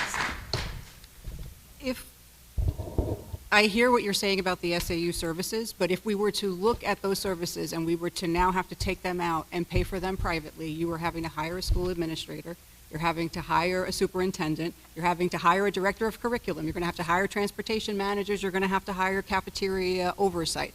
All of the things that the SAU does, payroll, overseeing special education curriculum, all of that will now have to be done in-house. And at the rate you're looking at, I don't see us getting that for that dollar value. So I hear what you're saying, but when I look at the cost to hire all of those individual peoples, even if they're part-time with wages and taxes and mandatory retirements, I don't see us being able to fiscally do that without a drastic jump. So that's my reason for saying yes. And in terms of the communication, I will just say in my part, I have done everything that I feel like I can feasibly do to try and bridge that gap. That was something that was very important to me. I sat down with the budget committee in the fall and I said, tell me what you need, because I knew there was this sort of spinning wheels. And I gave the SAU a list and said, this is what needs to be provided. The disc was given to the chair of the budget committee. I was told the prior year information was not on there, but nothing about the current year, so I assumed current year had what they wanted. I asked in December before our public meeting, can we give me everything that you need? And I was given a list. It was mostly special education. Those were provided along with invoices and statements and things that were asked for. But the first time I come to the public meeting, or I heard that what was provided was not sufficient, was at that public meeting, which I then took every single line item in the budget that was asked about. I went back to the SAU and said, these are the things that we need information. And we didn't get the documents, but I got the answers, and I provided that to the budget committee in advance of the meeting. I think it was Thursday or Friday I sent it out. So they had time to look at it before the Monday meeting. So communication has improved from last year to this year. The SAU did go and present the budget to the budget committee.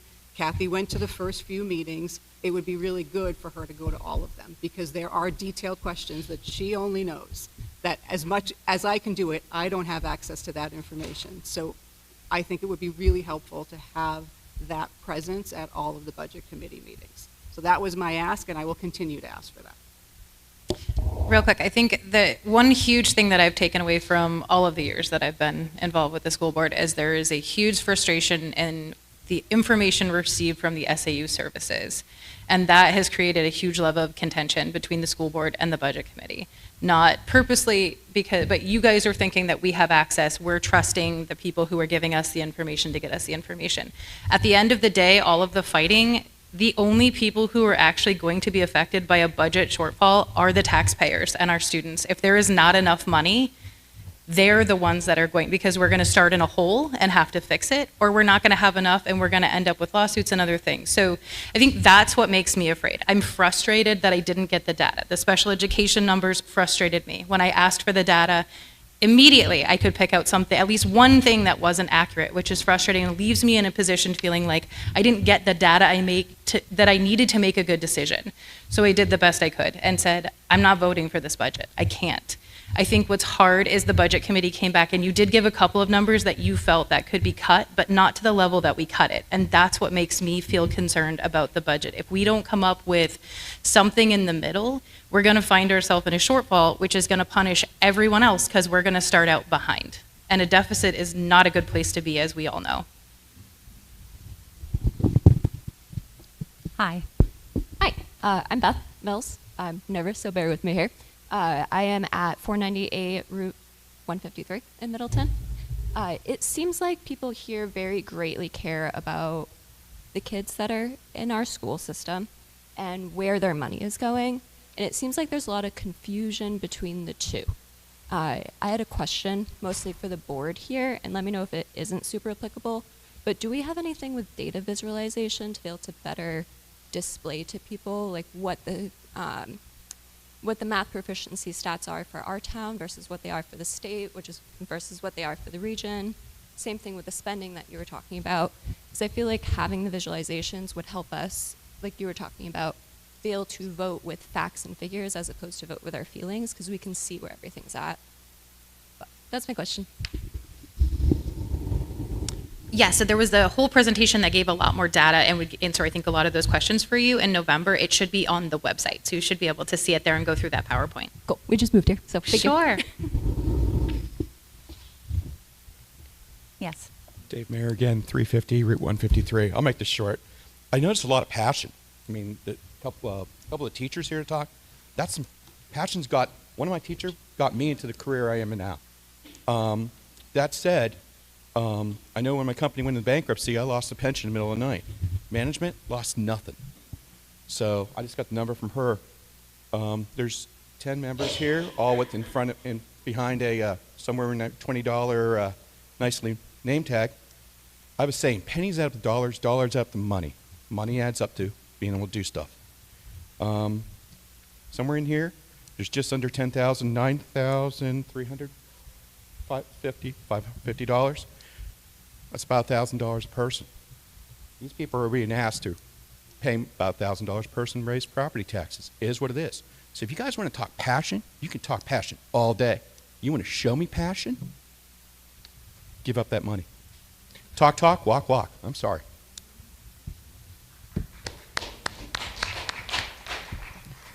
Jonathan Sindorf, 323 Kings Highway, Middleton. Just wanted to remind the voters that last year, Budget Committee came in with a good number. They'd taken out, was it approximately $400,000, am I correct? Somewhere around there. And a newly elected member of the school board, first motion as the article was being read for the budget was to put that back in. The reason a lot of that was taken out was because there were no receipts, so to speak. You know, there was nothing shown to the Budget Committee to verify why that was being asked for. It was put in with the promise that next year, this is going to be different. You're going to have everything you need. I've been to most of the Budget Committee meetings. Things have either been non-existent or slow-walked. I don't know other way to say it. And some things, I know people said they misunderstood it, but when you say all contracts, that means all contracts that you'd like to see. I, again, don't fault the school board. SAUs love to run school boards. That's what they do. That's really what they do, and they want them to rubber stamp everything, say, believe us, believe us. Again, remember what the chair, Rebecca, said about inaccuracies that made her doubt that large number. The other thing I was going to say was in response to the cost of having it separately done. Well, there needs to be some legislative change, which I know that today's not about that. I would much rather see, rather than a cap on per student spending from the legislature, I'd much rather see reforming the SAUs, not just putting them as they want to have like several altogether, but decreasing what's needed for an SAU. Because honestly, a good business manager and someone who has any decent managerial experience could do a lot in a small school like this. I think we're fooling ourselves. You look at the town municipal building, how much is done with very few hands in that building. Very important stuff, guided by law, like it is here. We fool ourselves. The experts like to tell us only they can do it. We can do better. And I, again, support the 6 million figure.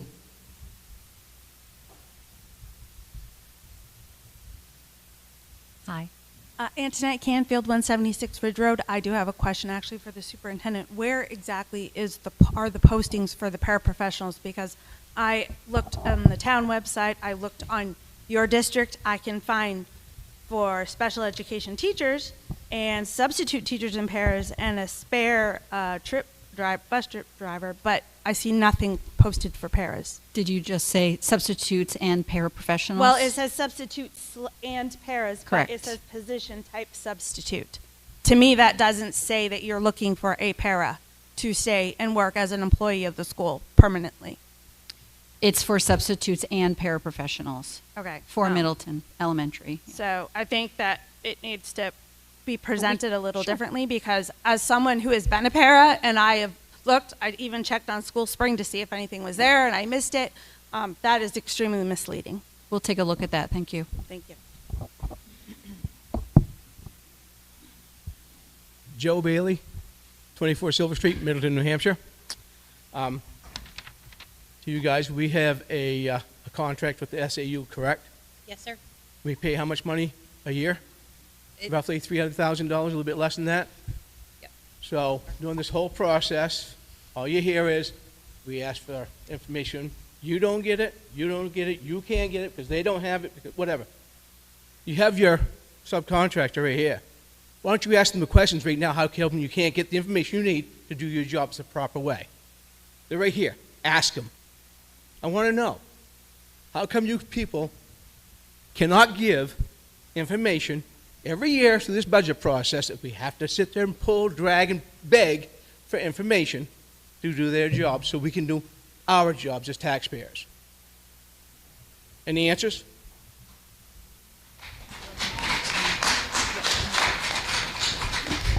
Thank you.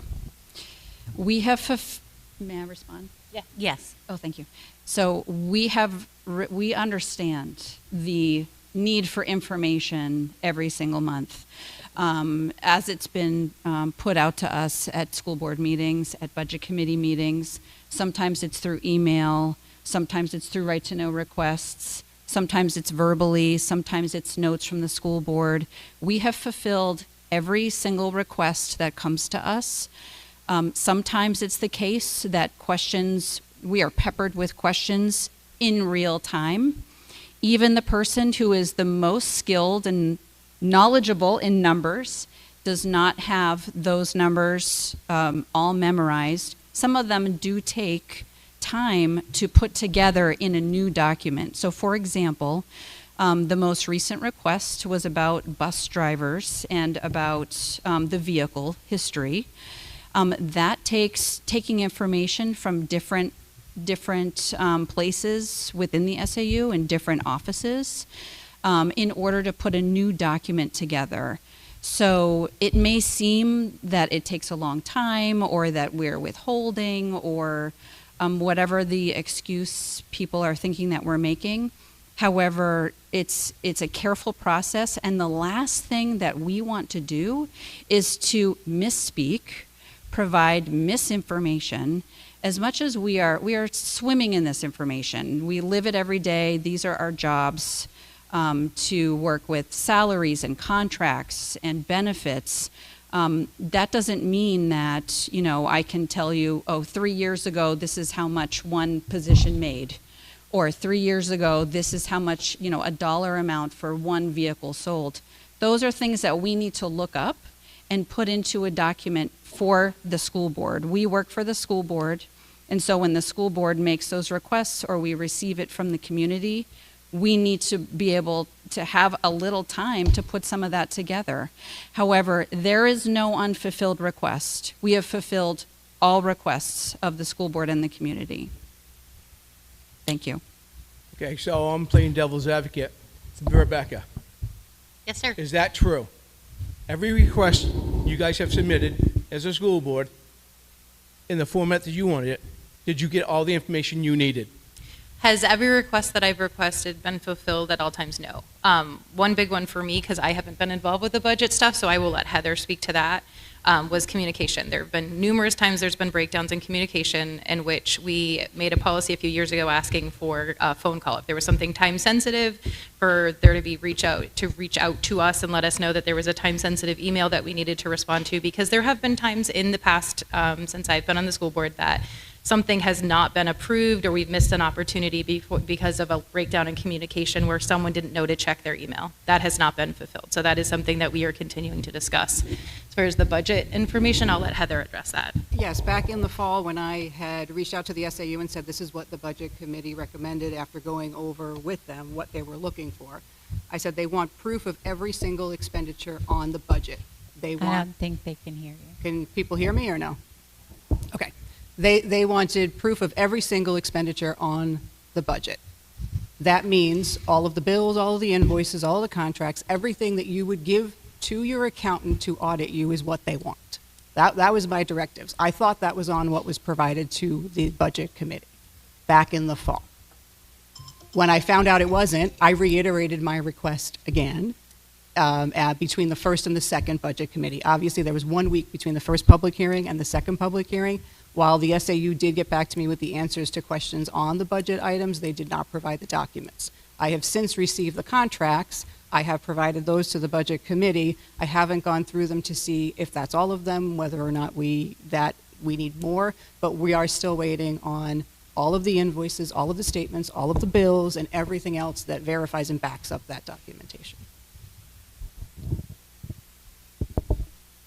Every year, we go through the same process. It's usually the same excuses.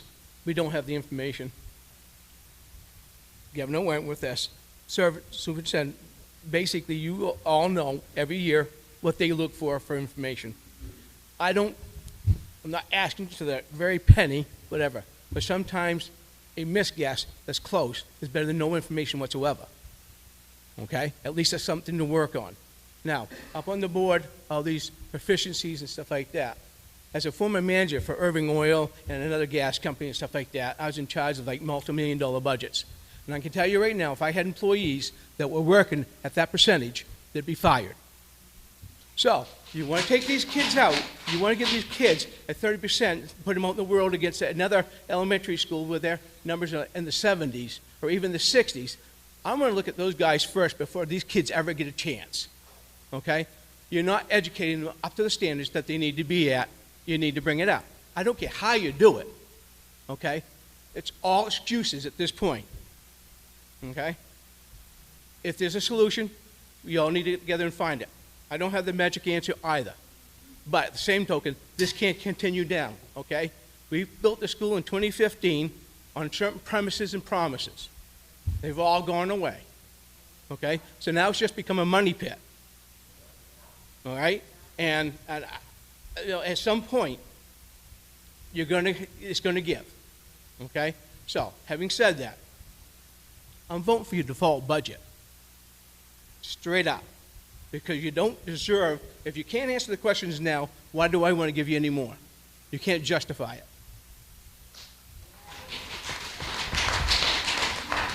it. May I respond? Yes. Now I lost my train of thought. Never mind, go ahead, it'll come back to me. I know, that's all sorry, right. I have to sit my back. hurts. No, that's fine. Linda Adamo, 96 Lakeshore Drive. As Christine said, I've served on just about every board on this town, including the school board, 9 years. I was here before the school was built, I was here during the build, and I was here after the build.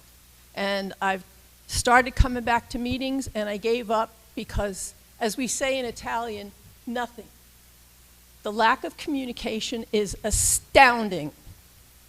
When, back when the dinosaurs ruled the world, and I was on the school board, and when we were with Farmington, we didn't know any pennies where they were going.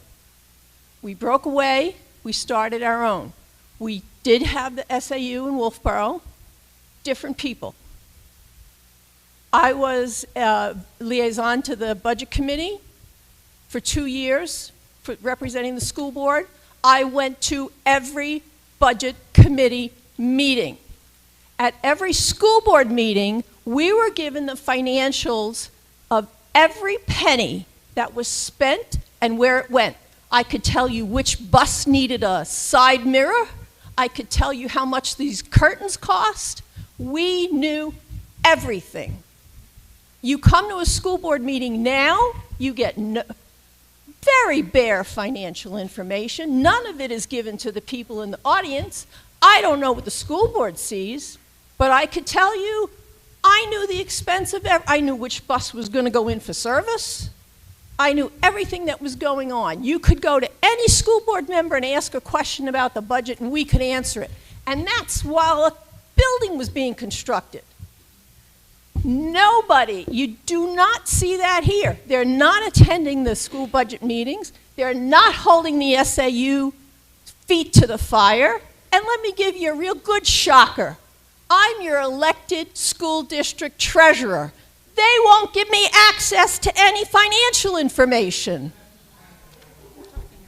Don't give me that face. How many times have I asked to speak, to see the Linda, paperwork, if you could to please balance calm down. the budget, to balance the bank statements? Nothing. Nothing. And I keep trying. I gave up coming to the school board meetings because anybody who asks a question, they automatically turn to the SAU. Nobody can answer a question. Even if it's a simple school board policy, simple school policy, they can't answer the question. They depend entirely on the SAU. The SAU's not giving them the financial information. None of the financial information is coming to the public, and none of the financial information is coming to your school district treasurer. Now, I did call the state because I said, what's going on? I get nothing. And they said, well, technically, you have no power. All they do is use their signature on the checks. Well, technically, maybe that's the way it is in the state. I'm not thrilled about it. But if I'm going to have the job of school district treasurer, I should at least be able to see the bank reconciliation. And the school board should know every expense that's involved. And you should be able to walk up to any one of them and say, oh, you know, what about any repairs needed in, you know how much, I could tell you exactly how much money the park cost. Because I was there when we put the park in. Linda, if you can finish up, please. Thank you. I'm sorry.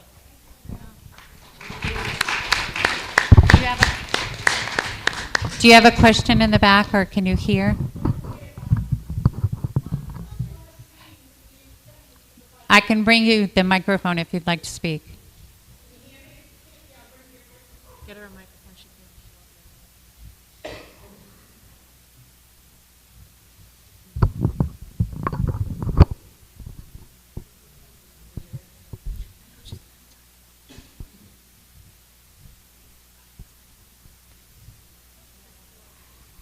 Hi, Janet Kalar, 20 Dudley Drive. I was at one of the last school board meetings when they were discussing the budget. And one question that we asked was, does anybody even look at the manifest that they're signing for anything over $5,000? They put the blame on the treasurer. Now we find out that the treasurer is not getting the information she needs. Could you start over? Pardon me? People didn't hear you in the front. If you could start over your statement. Didn't hear me? No, the alarm was going off. Okay. I attended one of the last school board meetings over the budget before the public hearing. And one comment that was made by many people was, doesn't anybody ever look at the manifest before you sign the checks? And they blamed it on the treasurer, that she doesn't do it. Well, if she's not getting the information, how can she do it? And she's right. We don't get any information out of the SAU. And when you do apply for 91A, it takes forever to get an answer. I don't go the 91A route. I'm trustee of the trust funds. I call for information. I want it. And that's how it goes.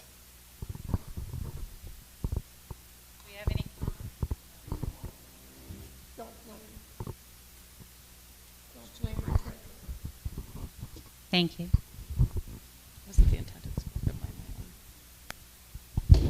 Just to clarify in the meeting, I think I do recall there being a question asked about who is looking at manifests when they're signing the book that is presented to them every year at every meeting. And we apologize if someone felt that someone was placing blame. That was not the intent of anyone on this board.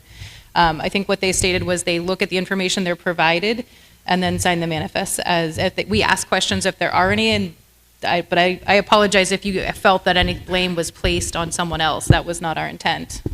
And I will say, since that time, we've asked, and the SAU has started sending us the manifests in advance of the meeting, so we can review them prior to coming to the meeting.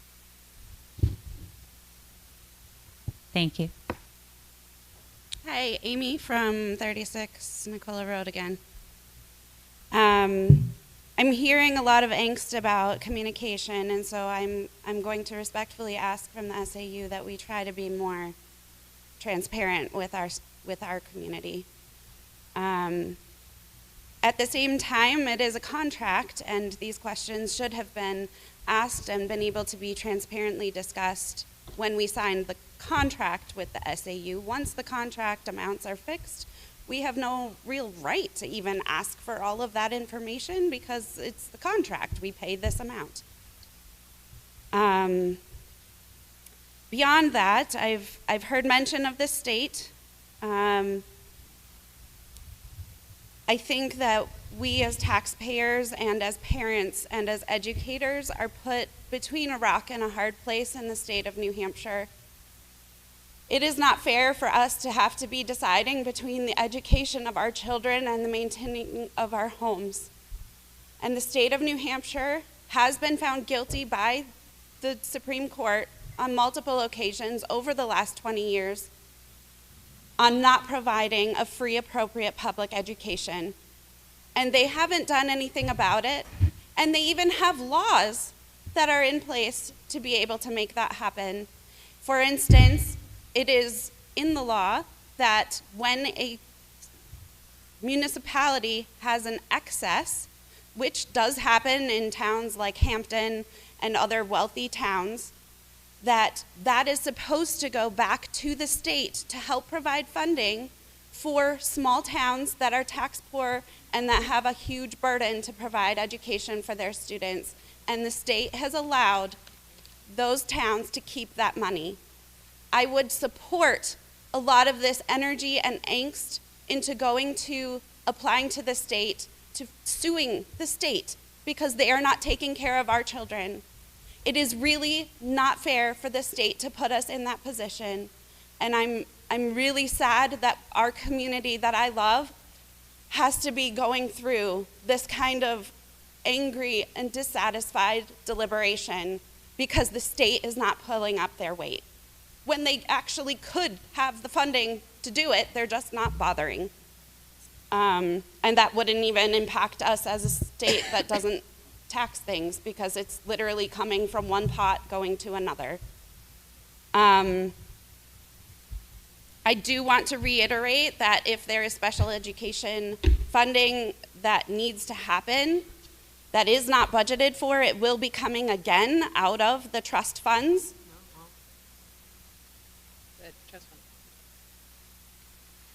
If there's any available. If there's a deficit. But if the trust fund has zero, then we don't have anywhere to take it from. Right. Got it. So is the trust fund at zero? It is very close to zero after what we are planning to have to withdraw this year, which is the concern with the cut to the budget. Yeah. So thank you for that clarification. If we don't have any money in the trust fund to pull from, then it's not going to be able to come from anywhere, and we are going to be no better off than Farmington, which I spoke about earlier, and we are going to be cutting positions, and our students are going to suffer. I really just want us to be able to come up with a number that we can all live with. And I appreciate that Rebecca is trying to make a number in the middle. Amy, if you could finish up, please. Thank you. That's about what I had to say.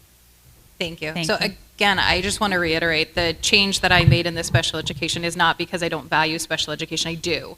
I wholeheartedly do, and I get the importance, and I know the fact that not being able to provide those services where we have emptied that account this year or nearly emptied that account places us at a huge risk of lawsuit. Because any special education services that have been agreed upon or even at times court ordered through hearings that we are facing with special education places us at risk of lawsuit. So that is the difficult position we're in of having to try to figure out how to afford the school as a town and how to make sure that we don't put ourselves in a position to be sued. which is where I came up with that, because I can wholeheartedly say that the 775,000 is higher than it needed to be, because there was at least one thing that I could identify immediately that did not belong there. Sorry for coming up again. Jonathan Sindorf, 323 Kings Highway. I just wanted to mention that no matter where the funding comes from, we still have to focus on the spending. My opinion, the quickest way to have way out of control budgets is to involve the state, because a friend of mine used to be involved in fundraising. He says, you know when you stop asking for money? When it dries up. As long as people are still writing the check, you keep going to the well.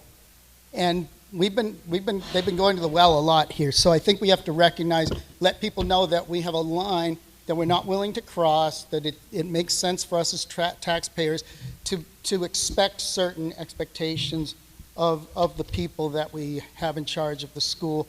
And by the way, on the slides that was referred to about the improvement, again, I'm not going to beat up the teachers, but when the presentation that was done in November, it showed certain areas, certain grades where there were certain amounts of improvement, none dramatic. Now, I'm happy for any improvement, but there could be a reason why we don't have that slide, because it actually doesn't show a lot of good news. I'm sorry, but it doesn't.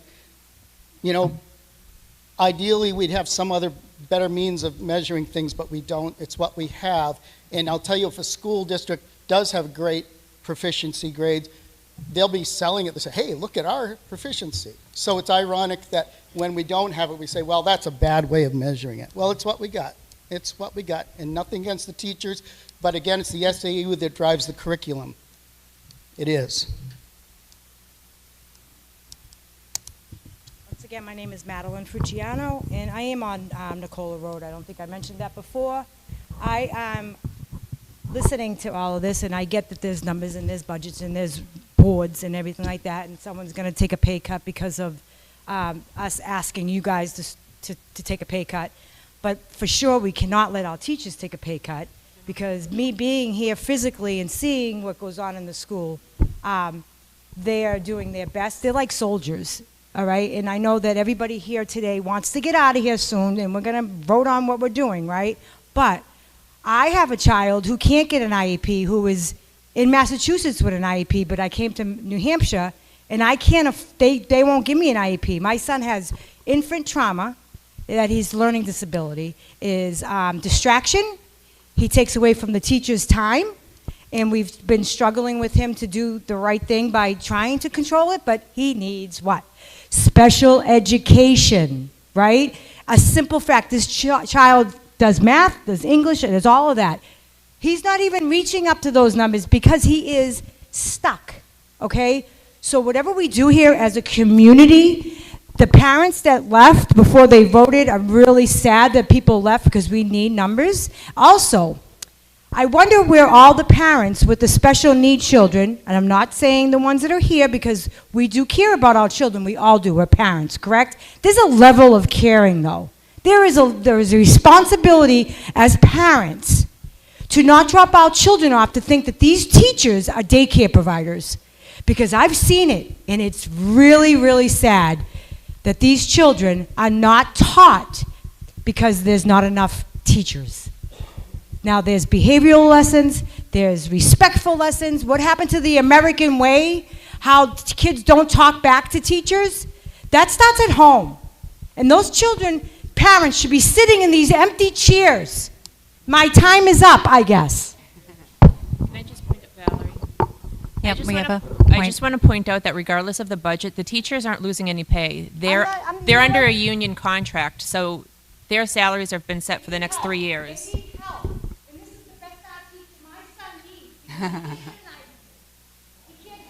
Okay. Can I? Yes. Point of order. Madeline, if you could please take a seat.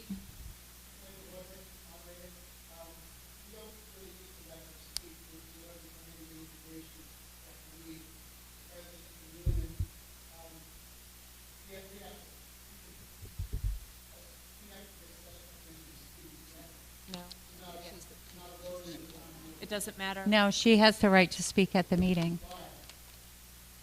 Under 91A, Any, 91A. under the 91A laws, any public anyone Hold on, has let the right to attorney speak. speak. In the deliberative, if you're not, She has no right to vote, but she does have a right No. to speak. Madam Moderator? Yes, please, attorney. In the deliberative sessions, non-residents need to be granted permission to speak. Okay, then I grant her permission to speak. No, it has We to have be to vote on it. Okay.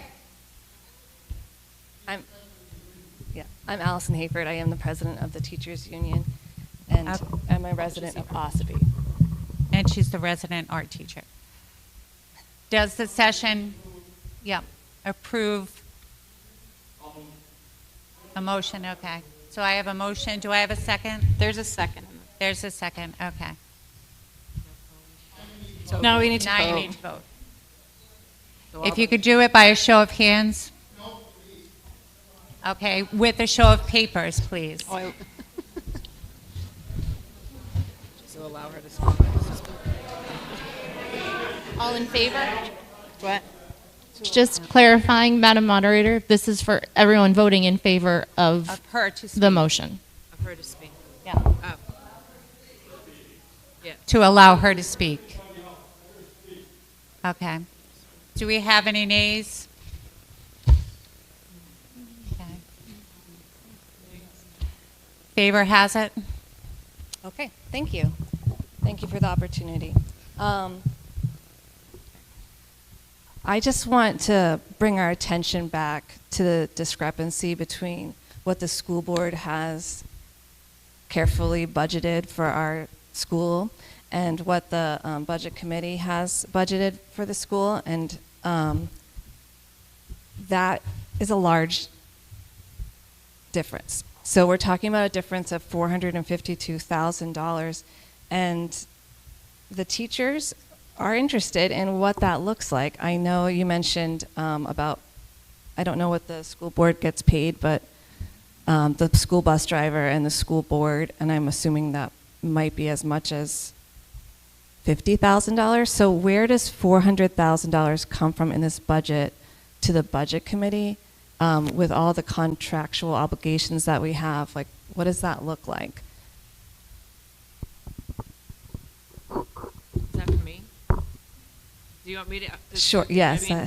Well, once again, we were not provided with a lot of the information that we were given, and a lot of the information that we were given, many things didn't jive. For example, the superintendent came and presented the budget, and one of her cost driving factors was the tuitioning of a student going out to a different school, and then there was a student that was needed 2 pairs to 1 student.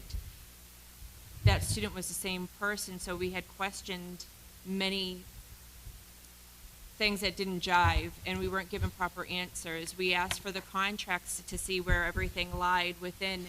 None of that was given. This school bus information, that I asked for that a couple of months ago. I asked for it at our first hearing, which was, I think, exactly a month ago. That was never provided to us until just right now. I made it clear a year ago. I made it clear every single month at a school board meeting and at a budget meeting. When we get down to this day, or when we get down to the hearing day and you present your budget, have everything there. Open all of the books. With everything that we felt and the frustration we had last year, because we had 0 information last year, I would have expected that the superintendent and the SAU would have had a box truck filled with every receipt, file, and every bit of information dropped off to us to be transparent, because they said that's what their goal was. They were anything but that. We had to continue to ask for information, and we got piecemealed things, and then nothing was very clear and direct. So we need to hold the line at some point, because everything just keeps going up and up and up. And so somebody has to be the adult in the room and say the spending has to stop, because the increases that were said, and I asked it, at the end of the day, you wanted, I think it was 1.3 million more, and it was for status quo. There was no changes, no increases of services, no technology, new technology. It was status quo. Is there anything from the school board that you could see that there is a possibility that there's $200,000 of excess money, not including the bus driver? Do we have a spot where we think there's an excess? Like, is that conceivable to think of $200,000? Do I think that the budget committee's proposed budget is achievable? I don't, which is why I made the change. Do I know where to make the changes? No. And I think we're in the same position that the budget committee is in. We are frustrated. Right. We asked for information. Was there an improvement in communication this year? Yes. Are we where we need to be? No. But at the same point in time, unfortunately, by the time we became aware of the deficit, it was too late to have the accurate information figured out, which is where my proposal comes from. Because like you said, we know what the contracts are. That's easy to bang out that number and know what that number is. We know what the increase in the SAU services is. That's easy to come to that. The number that's the hard number to figure out is the actual operation of keeping the school going and the special education services, which is where we're in this predicament. Because the real reality is, yes, there's frustration, and a lot of it, unfortunately, is directed towards the SAU offices because we don't feel that we got what we needed. At the end of the day, they're not impacted by it, because if we don't have a budget big enough to keep the school running, they're going to get paid because they have a contract. My concern is the problem is the kids aren't going to get the money that they need. That's my concern, is that, yes, it's unfortunately coming down to a fear tactic, that it's special education services. There's $775,000 of special education services, and we could be sued. Yes, that's true, if it's an accurate number. But I told you that I know it's not by at least one line. So my proposal is they came to us with definitive numbers in the last meeting saying, we're short this much. This is how much we think we're short. That's why I proposed we add that and leave the rest, because we don't have any definitive numbers. Also, people have spoken about the importance of paraprofessionals, and we certainly depend on those paraprofessionals. It makes a world of difference when you're trying to teach to have students have what they need. And I know in your initial proposed budget from the school board that you budgeted for a 3%, is that correct, raise for paraprofessionals? I don't remember. 3.3, right? 3.3. 3.3%. I really feel like that's important because with inflation. If you could please. Oh, sorry. Finish up. Okay. Yeah, I just feel like that's important that I'm worried about us being able to function at all, but if we also don't give our paras the raises that, inflation has risen, if we don't keep up with the rate, we're going to definitely lose paras, and you're definitely not going to see improvements when we don't have the resources that we need. Thank you.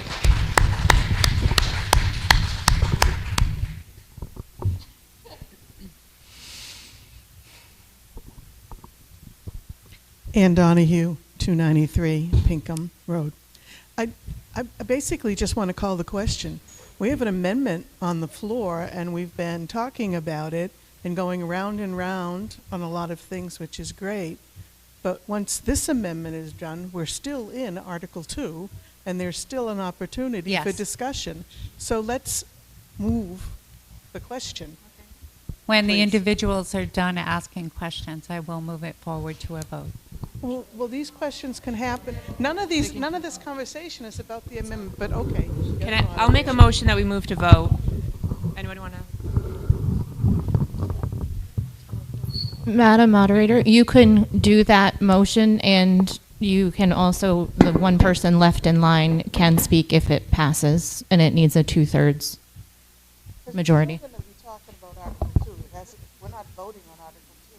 We're only voting right now on Rebecca's amendment.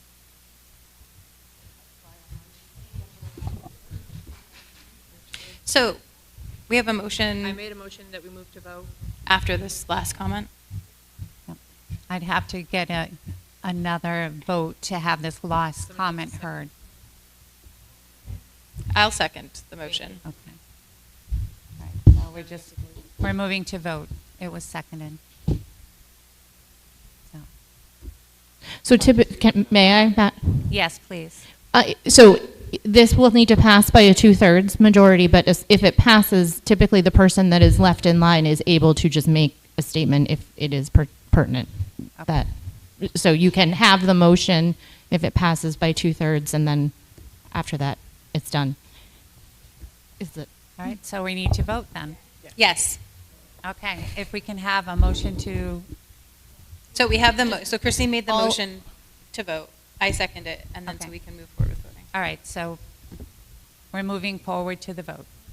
No, The motion is on the call, whether to call the You're all question. confusing me. Yes, sorry. So You're looking for, go ahead, sorry. No, sorry. The motion, you will be voting now to call the question, which would end discussion on the amendment after this last person. But your motion happens now, so Madam Moderator, you can ask for those in favor of calling the question to raise their cards. Okay. So, do we all understand that? All right, so if we could vote on this question. All those in favor. All of those in calling the favor. question. Yep, to vote on the amendment after this last question. Yes, okay. The favors have it, so please have your last question. Antoinette Canfield, 176 Ridge Road. I'm a resident, but I'm also the treasurer of the town. And after hearing what she said, I would be extremely upset at the SAU for not providing the information because she's responsible for that money. Her name is on the check, she's responsible. There's no reason that she should not be given. That is our money that we're paying as taxpayers, and she needs to receive that. I'm also very disappointed because I've gone on your website and I've seen all the information that you put together for your town reports and but when it comes to what we receive as a town, I feel it's very minimal. I've worked in other towns, I've lived in other towns, and the reports have been a whole lot more detailed. Hearing that the board is fighting for information is unacceptable. That's all. I think that they need to be more transparent about the money, because if it was me as the treasurer, I would not be happy.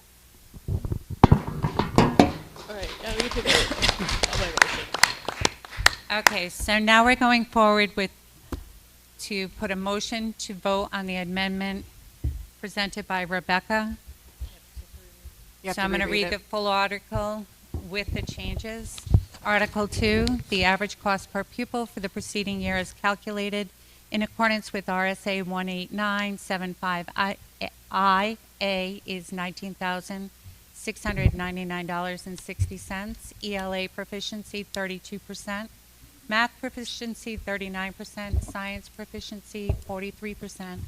Shall the Middleton School District raise and appropriate as an operating budget, not including appropriations by special warrant articles and other appropriations voted separately, the amount set forth on the budget proposed with the warrant or as amended by vote of the first session for the purpose set forth therein, totaling $6 million. Should this article be defeated, the default budget shall be $6,448,397, which is the same as last year with certain adjustments required by previous action of the Middleton School District or by law. Or the governing body may hold one special meeting in accordance with RSA 40, 13, 10, and 16 to take up issue of the revised operating budget only. Note, this warrant article or operating budget does not include appropriations requested by any other warrant article. The Middleton School Board recommends $6,452,832.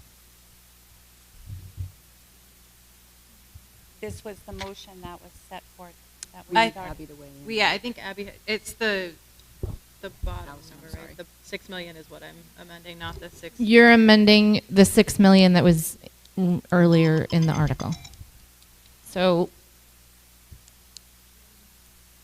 if you're in on that PowerPoint presentation, 1, 2, 3, 4, 5, 6 lines down, the very last number on the right, totaling 6 million, will become totaling Rebecca's amendment. Yeah, that's where my amendment goes. So the budget like our school board recommendation, that number stays the same. It's the bottom one. Yes. The bottom right. So that the changes. estimated tax impact of, May I? Yes, The please. information in bold, if this amendment passes, the information in bold can be amended after the article is completed and discussion is moved on. So the only piece in this article that's being amended is that 6 million, 6 lines down at the end to the right becomes 6,452,832. 832, yeah. Perfect. And the rest of this article would remain the same now, but can be amended once the deliberative session is done. The board and the budget committee can adjust their recommendations, and the tax impact can be adjusted. Does she need to start reading it again? Do I need to read this article again? You do not, that would be up to the body. You do not need to unless the body would like you to.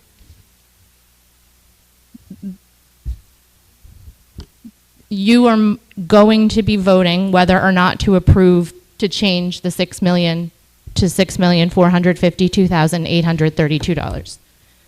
You are at, if you vote yes, 6 million becomes that number. If you vote no, it stays 6 million, and whichever one passes. Okay, so the Middleton, it would read the Middleton School Board recommend. Yep. Estimated tax impact of $6,452,832. Yes.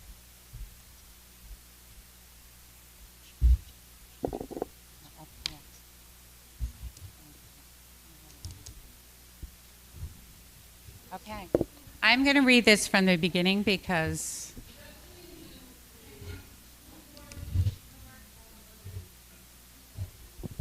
it's right. Yes. All right. I'm going to start from the beginning. The average cost per pupil of the preceding year as calculated in accordance with RSA 18975IA is 19,699.60, ELA proficiency 32%, math proficiency 39%, science proficiency 43%.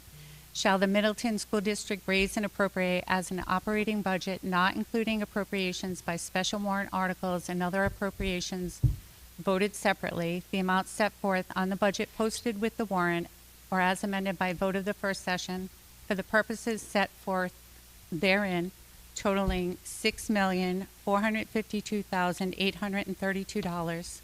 Should this article be defeated, the default budget shall be $6,448,397, which is the same as last year, with certain adjustments required by previous action of the Middleton School District or by law, or the governing body may hold one special meeting in accordance with RSA 40, 13, 10, and 16 to take up the issue of a revised operating budget only. Note, this warrant article or operating budget does not include appropriations requested by any other warrant articles. The Middleton School Board recommends, and it would remain the same number, of $6,855,832 by a vote of 3-1-0. The Budget Committee recommends $6 million as a vote 6-1-0. Estimated tax impact, and that would be the new adjusted number. For now, that stays at 6 million. And that would say tax impact on 6 million is an increase of 70 cents per thousand, resulting in an estimated tax rate of 10.79. The school board recommends this article 3-1-0. The budget committee recommends it 6-1-0. So we move to vote on the amendment as read. All those in favor? I need a motion. No, there's a motion already on the floor. We're voting on it. We're voting. All those in favor?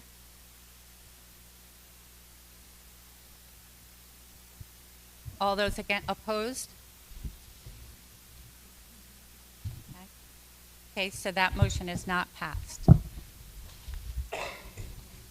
Now I go back to the original article, and we're going to vote again on the original article with the dollar amounts. You can vote if there's no further discussion. If there's further, you can. I can close it. If there's, Is there yeah. any further discussion? So we're going to move to vote on the original I'm sorry, Linda?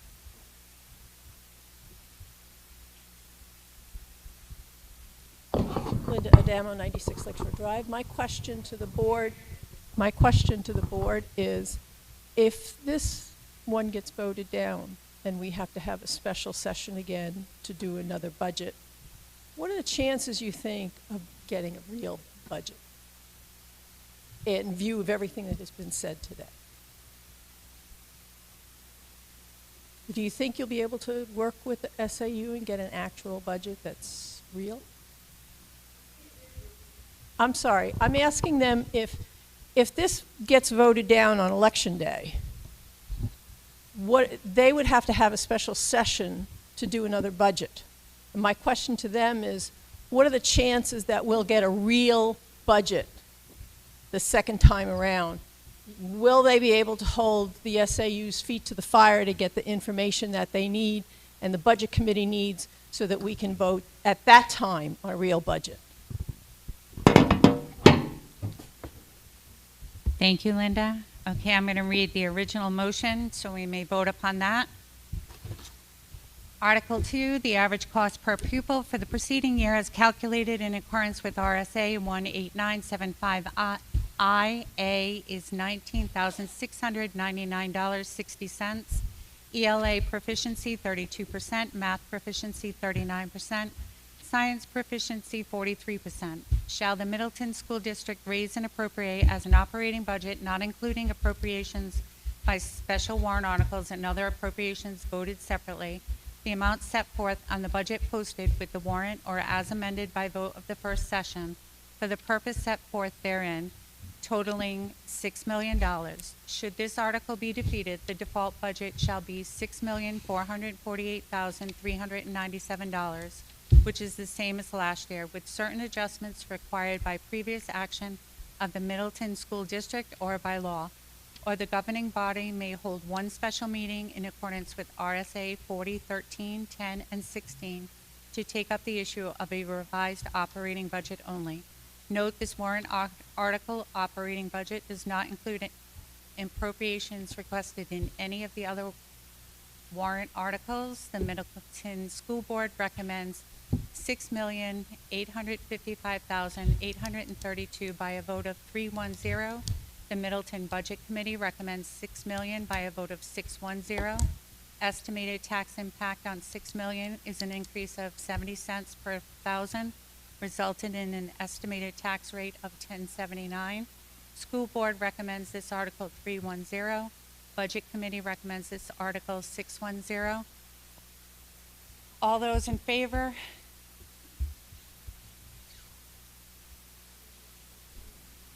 All those? All those?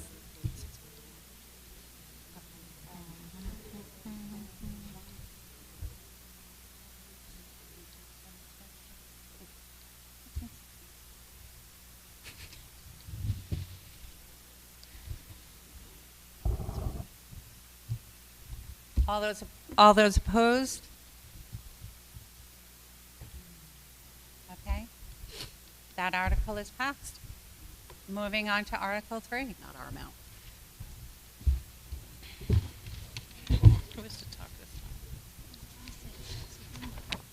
time? Oh, yeah, it's going to fall on me. I'm going to. You can. I know I was just saying that. I'm like, good, I'm going. Yes. If we could take 5 minutes, please. Thank you.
Yeah. No worries. All right, if the school board would like to present Article 3.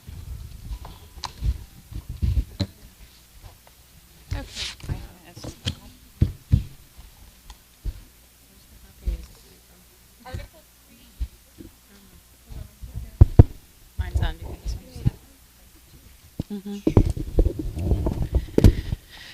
Okay. Article 3 asks the community to approve funding for a full-time diagnostic prescriptive teacher to serve as a case manager for students in grades 6 through 12. This position is essential to meeting the needs of students with disabilities, particularly those transitioning from Middleton Elementary School to Kingswood Regional Middle School.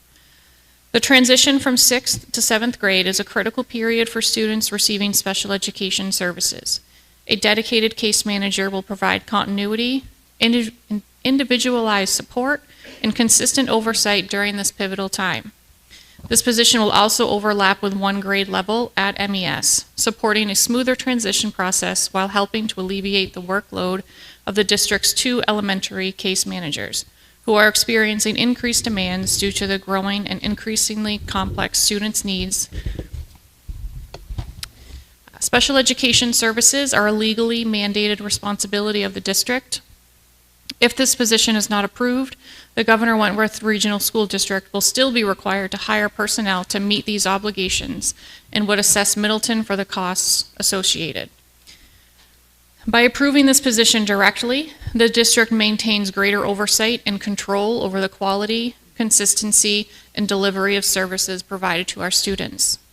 The cost of this position remains $102,220, with an estimated tax impact of 28 cents per thousand of assessed property value. While this represents a financial investment, it ensures compliance with legal requirements, provides critical support to existing staff, and, most importantly, ensures that students with disabilities receive the services and advocacy they need to be successful. Thank you. Article 3, to see if the Middleton School District will vote to raise and appropriate the sum of $102,220 representing wages, benefits, and taxes for the purpose of hiring a full-time diagnostic prescriptive teacher to case manage in Middleton School District eligible students in grades 6 through 12. Majority vote, is an estimated increase of 28 cents per $1,000 as a tax impact. The school board recommends this article 400. The budget committee does not recommend this article 610. I'll second. Okay, the motion has been put forward to accept as written. Do we have any discussion? Roxanne Tuskegee. My question is, it said you had in your comment, Nicole, you commented that currently the services are being provided through Governor Wentworth and we're being charged for them. So does the current budget include these monies for these services, and then we would be also, if with this approved, this would be increase that as well? Did I say that correct? So it's our understanding that currently we're not being invoiced for those services that are being provided to the middle and high school students. But we will be. So this is, and we're doing this in an attempt to have more control over this position and have it under, it'll be a Middleton employee. We'll be able to ensure that they're supporting just Middleton students. So they would go under the teachers union. They would get $102,220 currently. That's all encompassing of their salary, their benefits, which then they would be in part of the collective bargaining. So that will increase that, what we are obligated to pay next year and the year after until the next negotiation. It'd be interesting to know how much these services are that we have been using that we would have gotten charged for this past year. So has the math been done of how much the SAU would charge for those services? So I imagine that it would be per student that uses it, like there's some calculation. Have you done that calculation to see Is there a what flat more fee for cost case effective? management services? May I speak? Yes. So that is correct in that Middleton has not been charged for special education services for the past 10 years from Governor Wentworth, although it is part of the contract. Part of the increase is due to special education case management services that we're required to charge. I explained this at 2 budget proposals presentations at the school board level, once at the budget committee level, and outlined every one of those costs. The diagnostic prescriptive teacher is a warrant article for one case manager that doesn't exist now, that Governor Wentworth is case managing. It's an opportunity for Middleton to have your own case manager for students at the middle school and the high school. So my question I don't think is answered. Okay.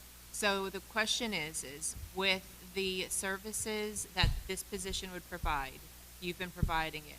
Has somebody sat down and done the math to say, for the junior high and high school students, let's say it was 100 hours of billing hours that we are going to start charging you, and had we charged you for those services, it would cost X amount of dollars compared to having this staff person? Yes, we provided that at the last meeting. I have that. That was what was presented to the budget committee. People hear me? Is this on? Okay. So this came from the meeting I had with Dr. Mass, and the information was provided. So the cost for specially designed instruction by a certified educator at either middle school or high school using a per diem hourly rate of $75 an hour would be a $202,500 cost to us. That was what was estimated for that cost. There's been a request to repeat that. Sure. The cost for a specially designed instruction by a certified educator at either the middle school or the high school using a per diem hourly rate of $75 an hour would be a total cost of $202,500.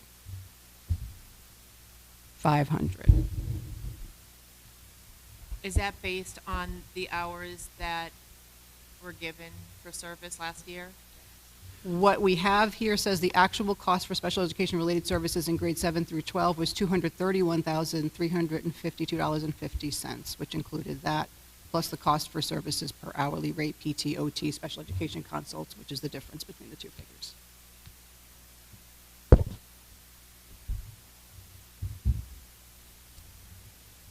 But that has PT, OT, but does this position cover the PT, OT speech? No, this is just the cost to oversee it. What the DBT position would be doing was that 202. Does We'd that be paying the SAU 202? So does that 200 and whatever, does that include the PTOT services? Okay, so that's not part of that figure. Correct. Just That the would be case additional. management services at $75 an hour is that 200 And that is based off real. off the data of what they provided for services last year.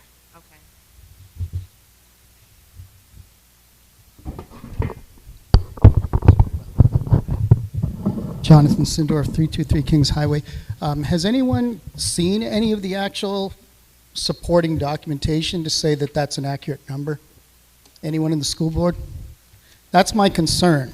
It's very easy to come with a number out of the hat, out of a monstrous budget.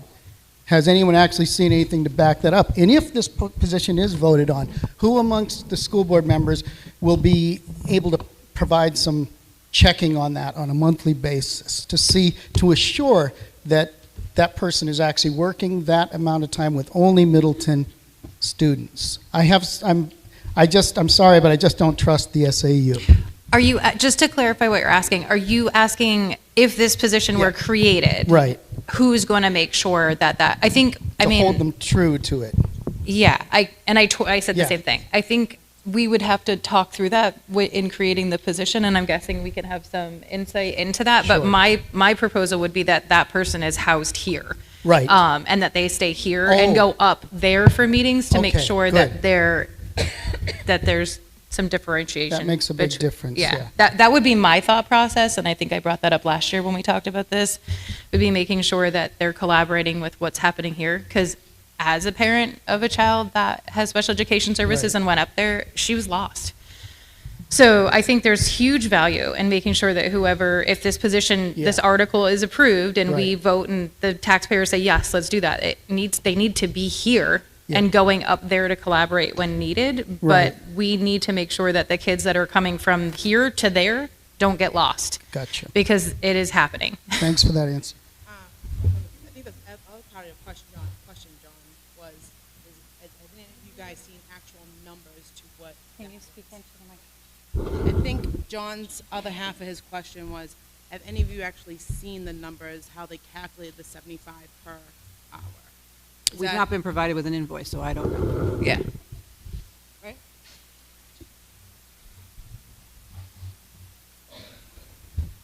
Antoinette Canfield, 176 Ridge Road. So earlier I had asked about how the special ed numbers went up, the percentage. So my question is now, although now my understanding of this is changing in the discussion, is this replacing the case managers that we currently use at the SAU? Or is this in addition to something completely separate? So currently the SAU has a case manager at the middle school and high school. Yeah. That there's one case manager as of last year. So there's one case manager at the middle school for every student that has an IEP or a 504.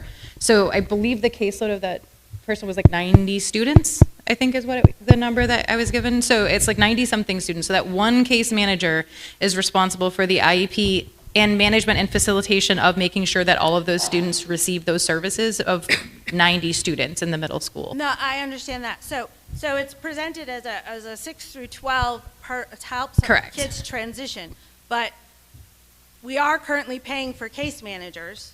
Is that correct? So if we have our own person, but now it sounds like this person isn't really going to be a case manager, are we increasing costs? We are not saving money because now we're no longer using their person as a case manager. We have our own. So that would reduce what we So would they're going to pay. start billing us for those services. So what they're going to start billing is for all of the students that they're overseeing for Middleton. Will be billed at $75 And an I hour. think that I don't believe. I have been a para, like I said, I was a para back in 2006. I do not believe that we have not been paying for services all along.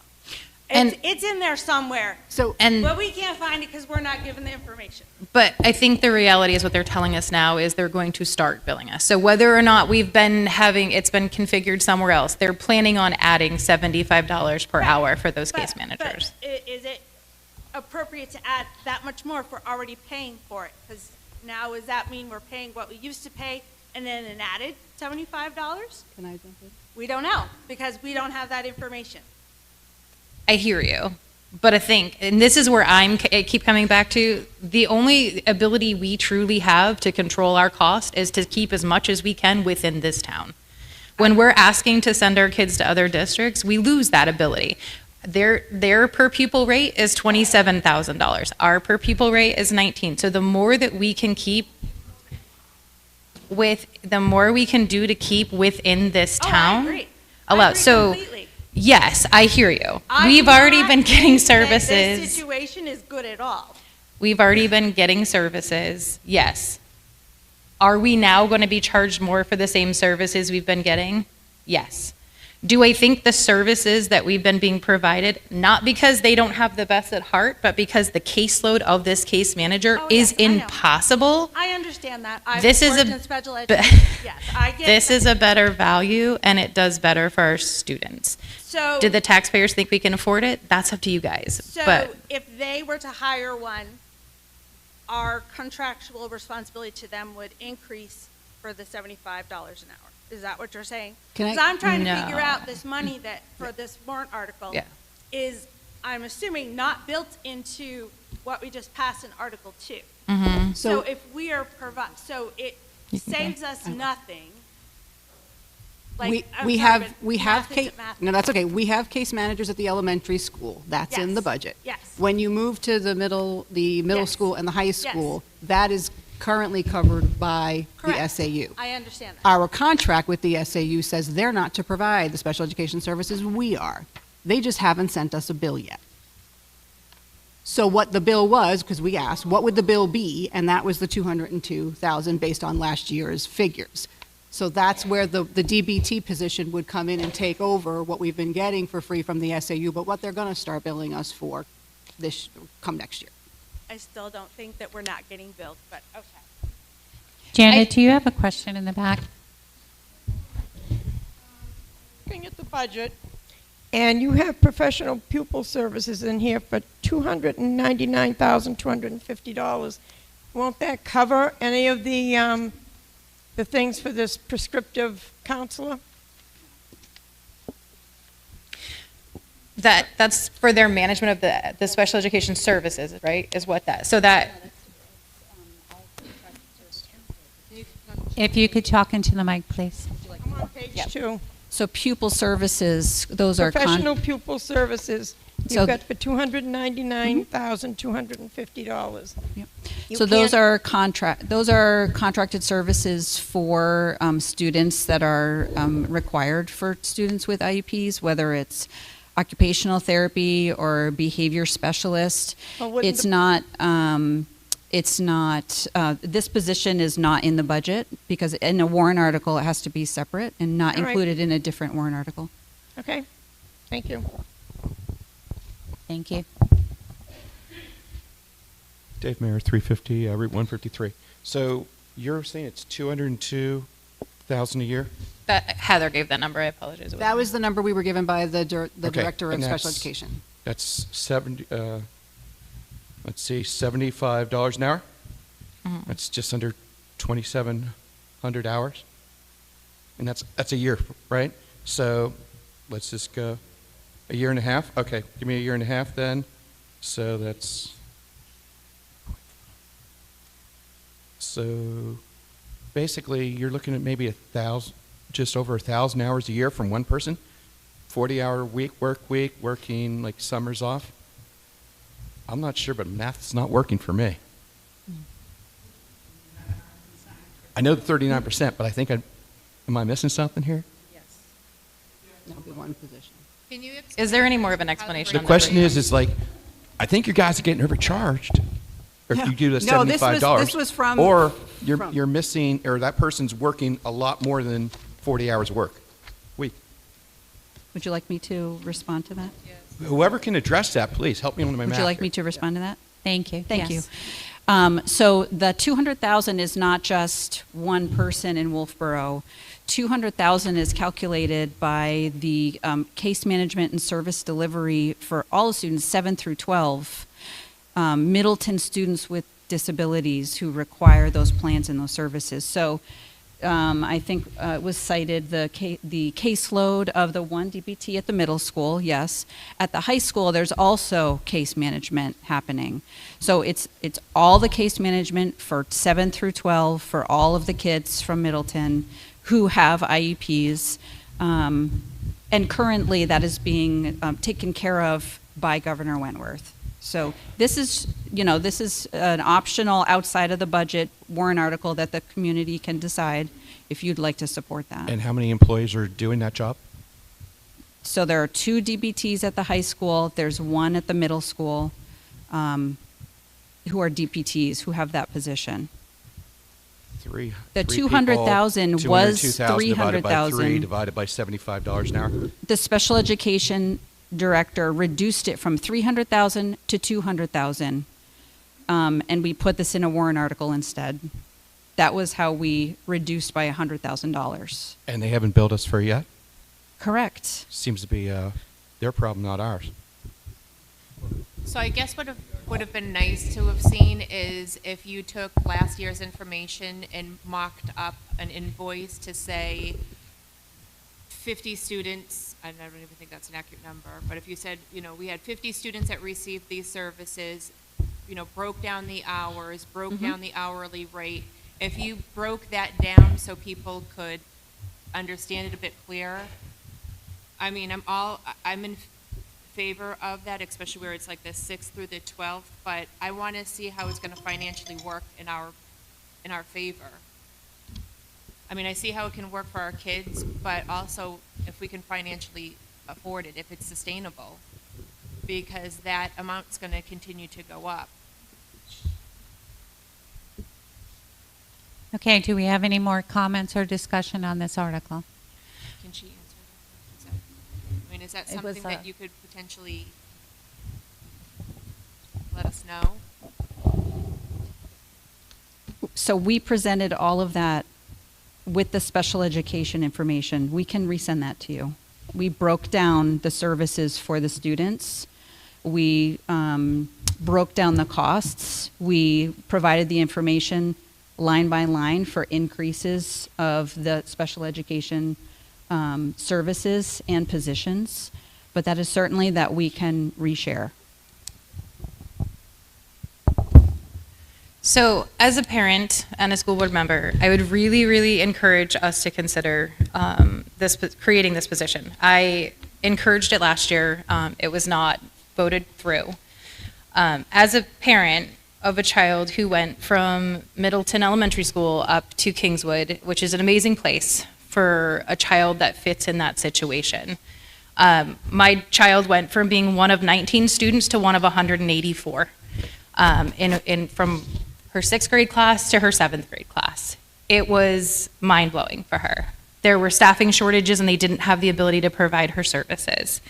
It continued for her all year.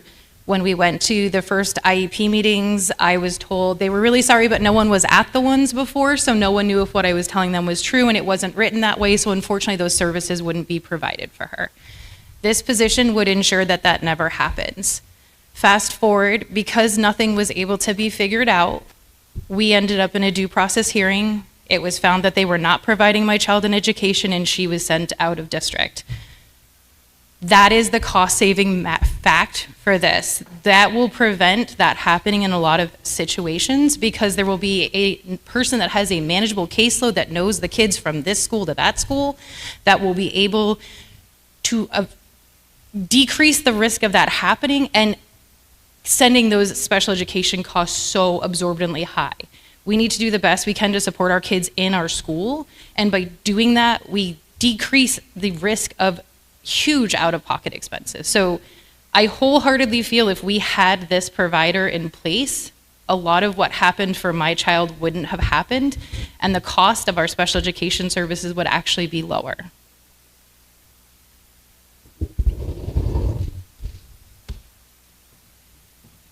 I promise to be brief. Joanne Koski, 117 New Portsmouth Road. What I'm hearing is that if we put this vote and pass it, we will actually save money because we will have control. As a homeowner, I wouldn't want somebody else handling my finances or deciding whether I need a new roof or not. Get it in-house, get control. Okay, can we have a motion to move to vote? I'll make a motion to move to vote. I'll second it. All right, so we're going to move to vote. I'm going to read the article again. Article 3, to see if the Middleton School District will vote to raise and appropriate the sum of $102,220 representing wages, benefits, and taxes for the purpose of hiring a full-time diagnostic prescriptive teacher to case manage Middleton School District eligible students in grades 6 through 12. It is an estimated increase of 28 cents per thousand as a tax impact. The school board recommends this article 400. The budget committee does not recommend this article 610. All those in favor?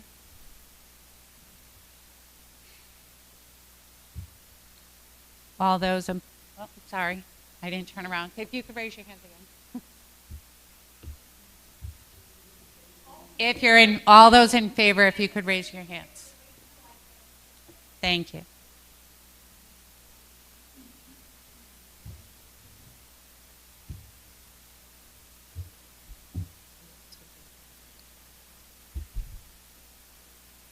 You got one behind you, too. 19. Did you get him? All right, all those opposed? All right.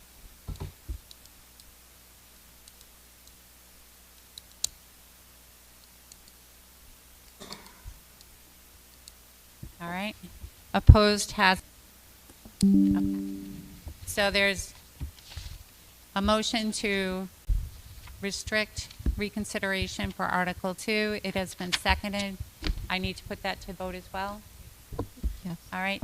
All those in favor?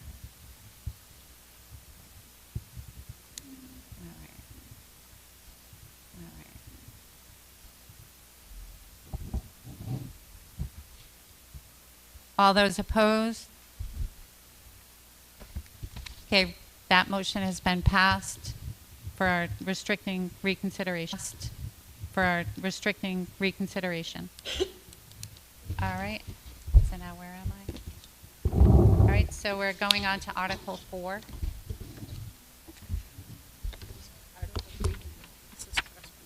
Did not.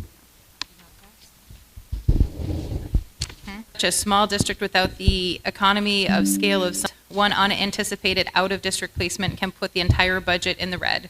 It is for that reason that we plan ahead to have money in reserve so that we do not have a budget deficit due to an unanticipated obligation. The trust fund has a balance of $376,867 as of January 31st, 2026. However, at the January 7th, 2026 school board meeting, the board held a public hearing to withdraw funds from that trust. The board approved withdrawing approximately $200,000 from the special education trust fund, leaving an unallocated amount of $176,867 in the fund. This fund is not to be used in place of an operating budget or to supplement the operating budget. I urge you to support this article. Okay, Article 4, to see if the Middleton School District will vote to raise and appropriate up to the sum of $100,000 to be added to the Special Education Trust Fund previously established. This sum to come from the June 30th, 2026 fund balance available for transfer on July 1st, 2026. No amount to be raised from taxation. The school board recommends this Article 400. The Budget Committee recommends this Article 700.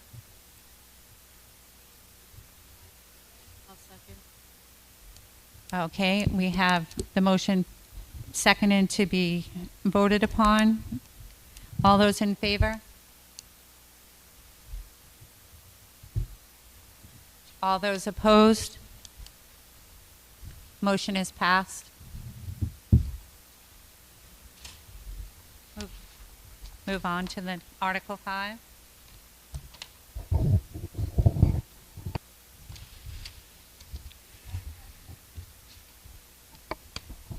Bus Capital Reserve Fund. Established in 1992, the Bus Capital Reserve Fund was created to put money aside from the fund balance each year in order to prepare for the predictable expense of the purchase of new buses as needed. Having the money set aside in this fund protects taxpayers from the need to come up with the funds for a large expense all at once. In 2013, the district made a cash purchase for one bus and secured a 4-year lease for one bus and a 5-year lease for another bus, all 2014 year models. The leases concluded in 2016 and 2017.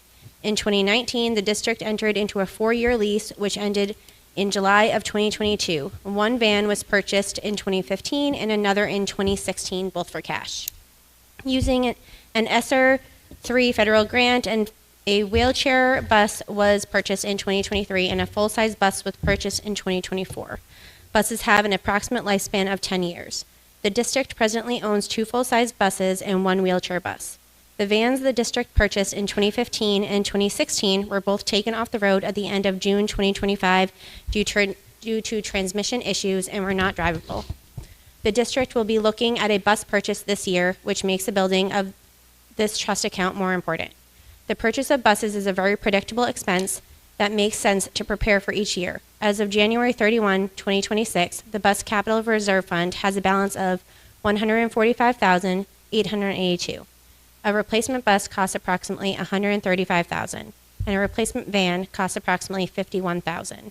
This year, we recommend adding $50,000 to this fund using money from the fund balance at the end of the school year.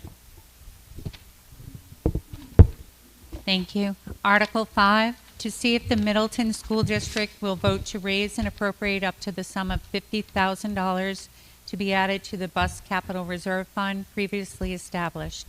This sum to come from the June 30th, 2026 fund balance available for transfer on July 1st, 2026. No amount to be raised from taxation. The school board recommends this article 400. The budget committee recommends this article 700. Do I have a motion to approve this article? I'll second. All right. Okay. I just want to note that currently we got a listing of what we currently have for vehicles for the school, and note that 2 school buses and 3 vans or 2 vans were sold last year. It was never discussed at a school board meeting. It was never brought up as to vote to sell those. And I guess it was my understanding that that authority has been given to the SAU.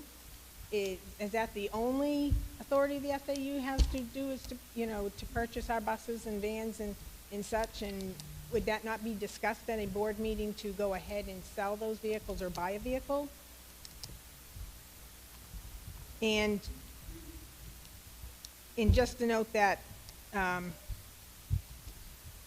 this is under the understanding that this CRF would be funded as long as that the special education got funded first, and then there was still money left over, $50,000 to be put into that CRF, correct?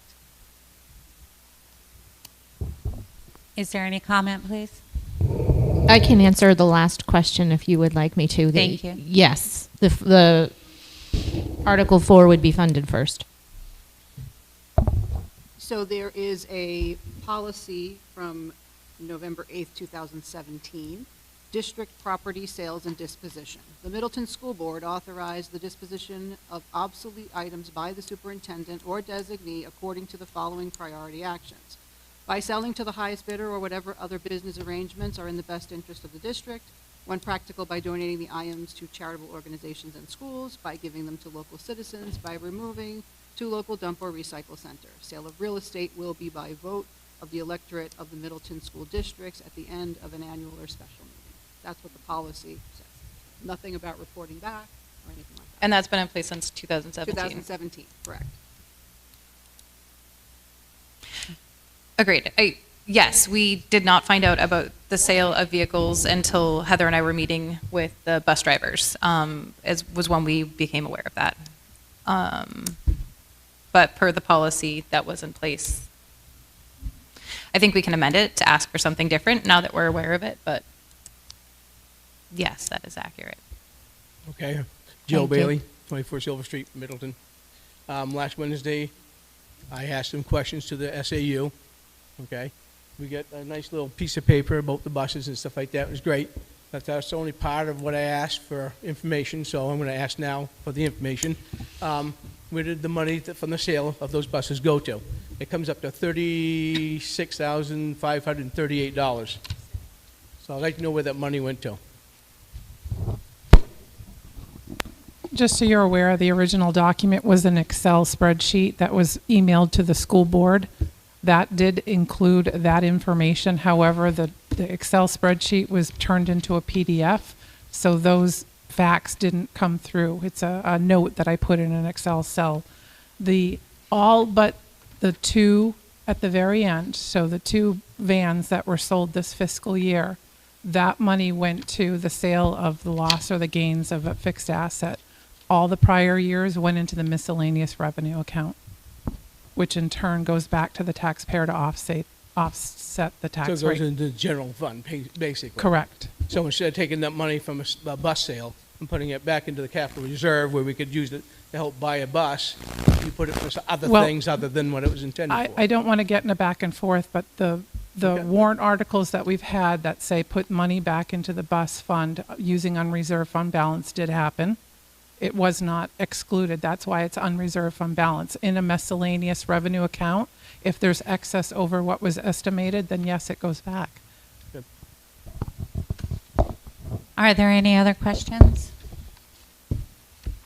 Okay. Going to move to vote. All those in favor of Article 5?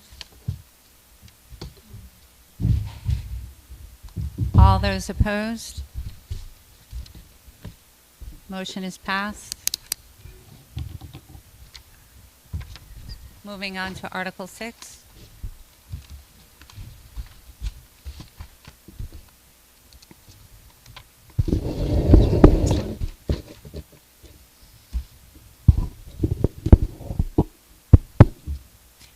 Okay, so this is the one about the capital improvements. The Middleton Elementary School building is only 10 years old, but it will experience normal wear and tear over time. So while the building is relatively new, we know that repairs, replacements, and renovations will inevitably be needed in the future. So this warrant article is our proactive step to ensure we're financially prepared for those future needs. It asks the Middleton School District to raise and appropriate up to $75,000 to be added to the construction, renovation, and repair fund, which was previously established to address long-term building maintenance. This funding will come from the June 30th, 2026 fund balance available for transfer on July 1st. So it's no additional taxation required.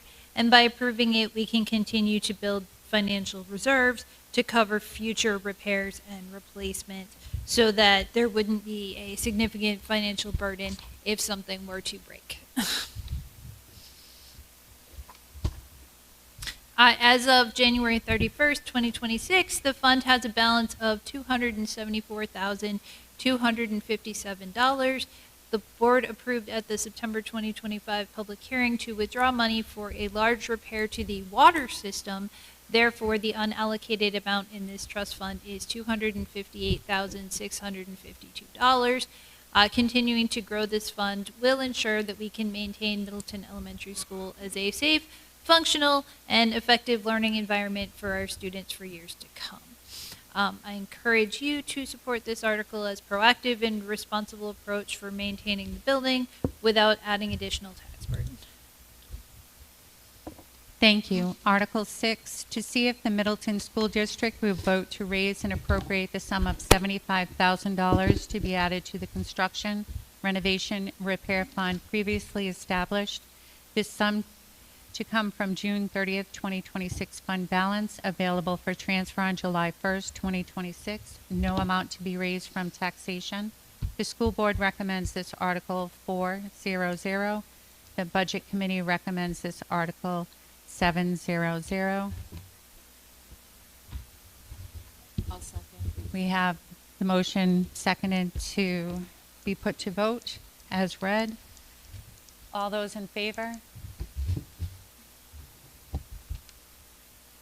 All those opposed? Article 6 is passed.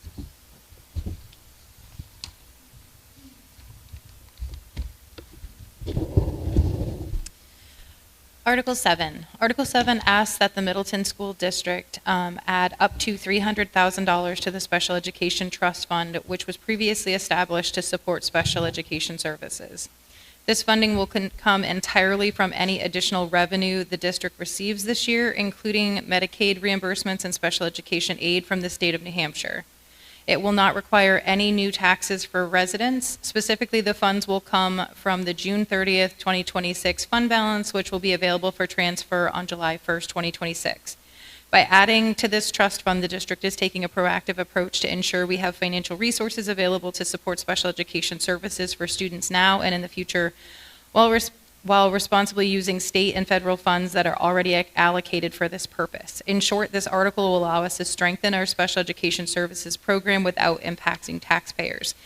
This article was created because of the fact that we had to basically empty the Special Education Trust Fund this year. So if we see a similar demand for special education next year, as we saw this year, especially with the decreased budget, there is a risk of us having not funds allocated, as well as we have no safety net because that special education trust is now zero. Thank you. Article 7, to see if the Middleton School District will vote to raise and appropriate the sum of up to $300,000 to be added to the Special Education Trust Fund previously established. This sum to come from the additional Medicaid reimbursement funds and special education aid received from the state of New Hampshire during the current fiscal year 2025-2026 school year. This sum to come from the June 30th, 2026 fund balance available for transfer on July 1st, 2026. No amount to be raised from taxation.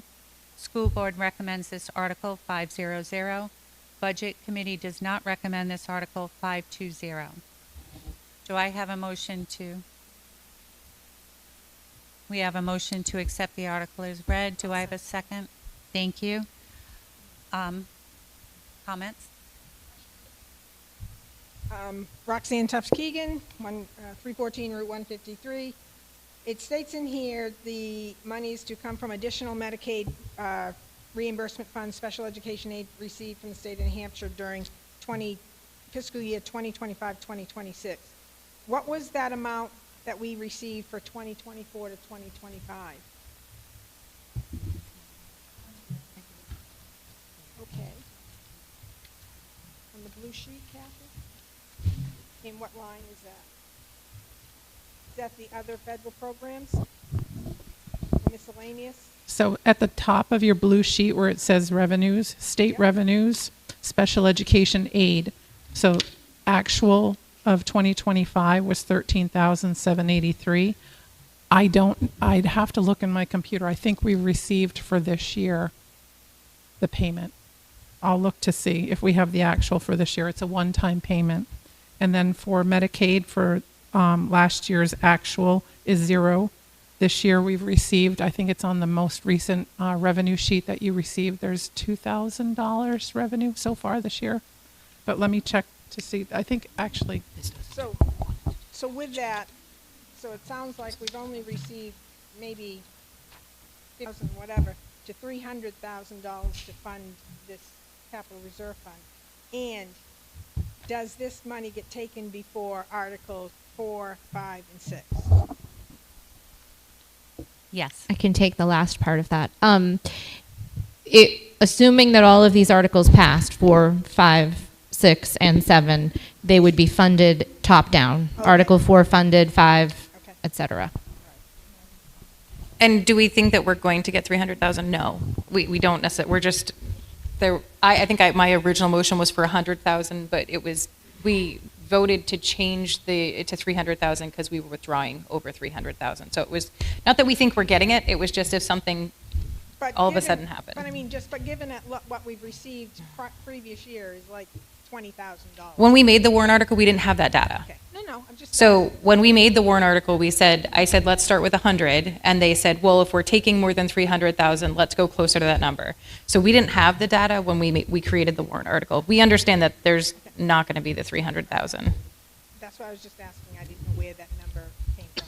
I mean, in reality, all of these warrant articles will only be funded if we have a surplus. So if we don't have enough money, none of them are getting funded. Right. We would need to have a surplus of $525,000 to fund. Right. So in essence, we've kind of been encumbering that as we've gone through the last few years because of the fact that the budget hasn't had an excess. A lot of the warrant articles aren't being funded. Christine Chesley, 307 Kings Highway. Could somebody from the Budget Committee explain why this isn't recommended, just so that we understand the reasoning behind that? There were. Right in front of me. Joe? Turn up the hearing aid.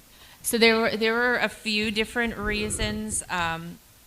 For me personally, I was very disappointed that money had to be taken out of the Capital Reserve Fund for the special ed this year. They said it was unforeseen, and it had to do with 2 kids getting tuitioned out to different schools. Understanding how the special ed and IEP world work, nothing happens overnight. It is a very long process, and when you get your child tuitioned out to another school in another district, that is an even longer process. For example, my sister, who is in Massachusetts, and laws are a little bit different, and actually she's got a little bit more leverage being the parent versus the school.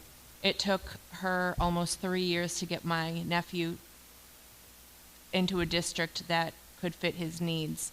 So to say, 2 months ago or whatever it was that they said, oh, these were unforeseen, I call BS on that, because they should have saw that. Had they done their due diligence and had they had the ability to project down the road and see realistically this kid is not going to be able to be schooled here. We're going to eventually have to tuition him out.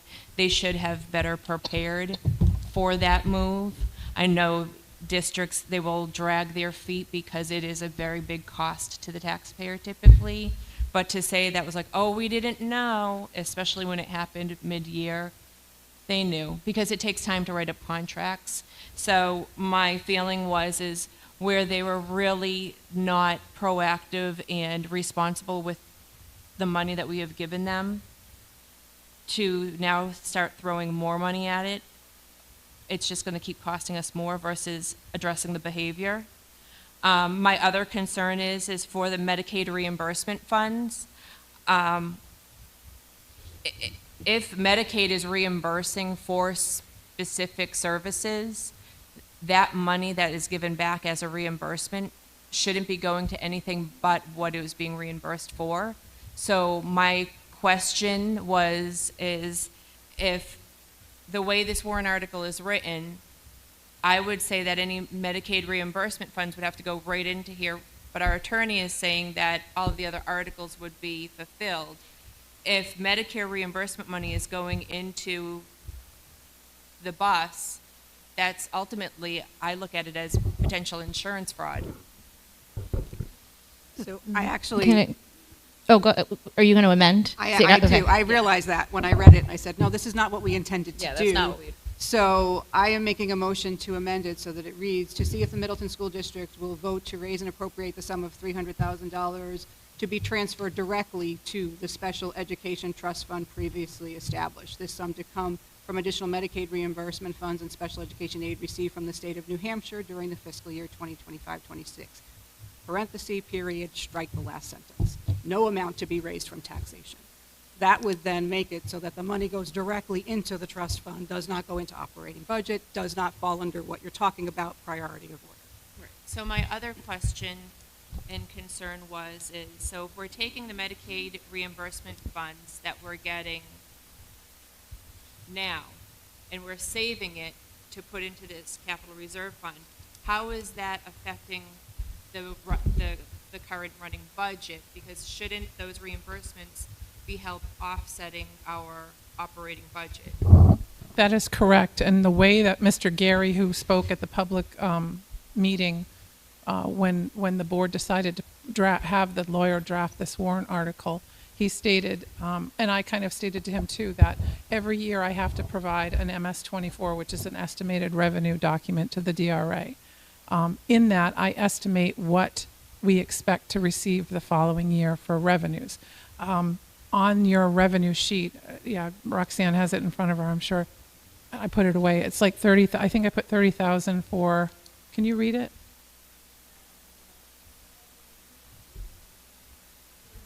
$30,000. So anything above 30,000, I'll still have to estimate a dollar amount, and that's what I did this year. I have to estimate a dollar amount. Anything above and beyond that, like this year, we did receive 35,000 in special ed aid. The additional amount, so the 30,000 will go to the special ed aid. The excess above that is what's going to go to the special ed trust fund. Same with the Medicare or Medicaid. Whatever is estimated there, whatever comes in will go in to offset your tax rate. Anything above and beyond that will become unreserved fund balance, but in this warrant article, it'll go directly into the special ed fund. That's better. Thank you for that better clarification, because I think decisions would have been differently had it been properly explained. Heather made a motion to amend. So I already read it, so for brevity, we're going to, right after $300,000, we're going to strike to be added and change it to be transferred directly to the Special Education Trust Fund, and then we're striking the last sentence before we get to the bold.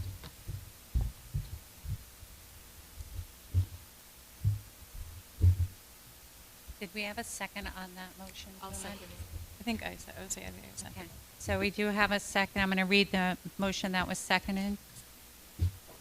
Article 7, to see if the Middleton School District will vote to raise and appropriate the sum of $300,000 to be transferred directly to the Special Education Trust Fund previously established.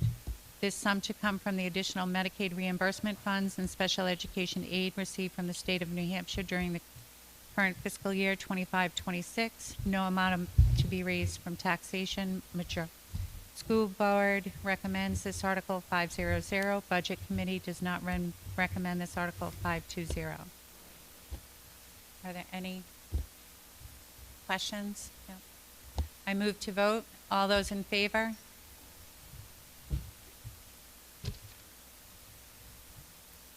All those opposed? Motion is passed.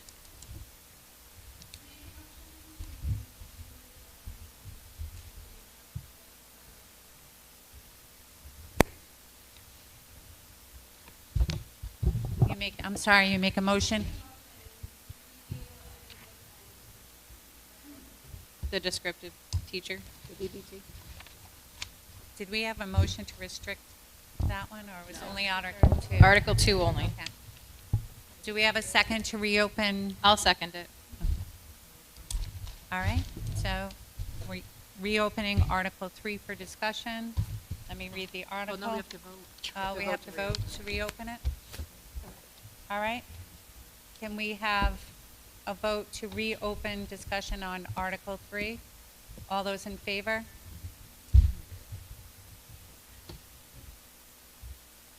All those opposed? Opposed? It's passed opposed. All right, so we're moving on to Article 8.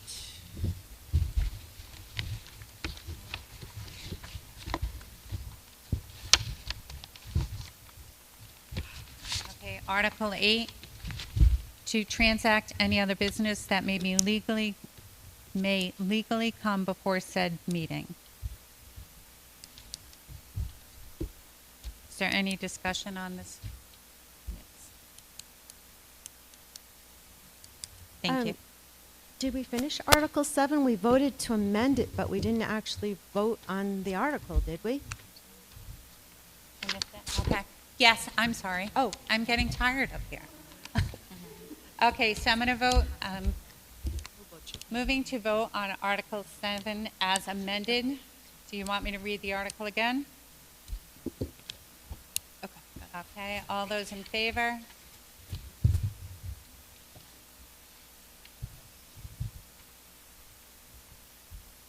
All those opposed?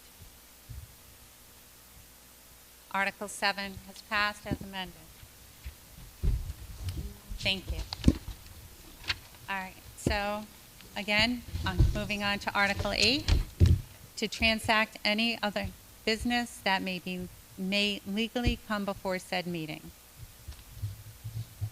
Do I have a motion to accept the article as written? Do I have a second? I'll second. Okay, is there any discussion on this article? Can I just say on behalf of the board that we want to thank Nicole for her service? Thank you.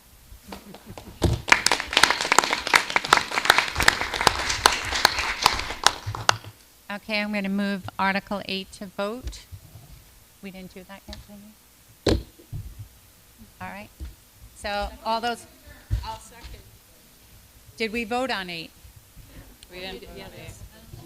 We did, okay. All right, motion to adjourn. Seconded. Thank you all for your patience. Do I need to close this board meeting?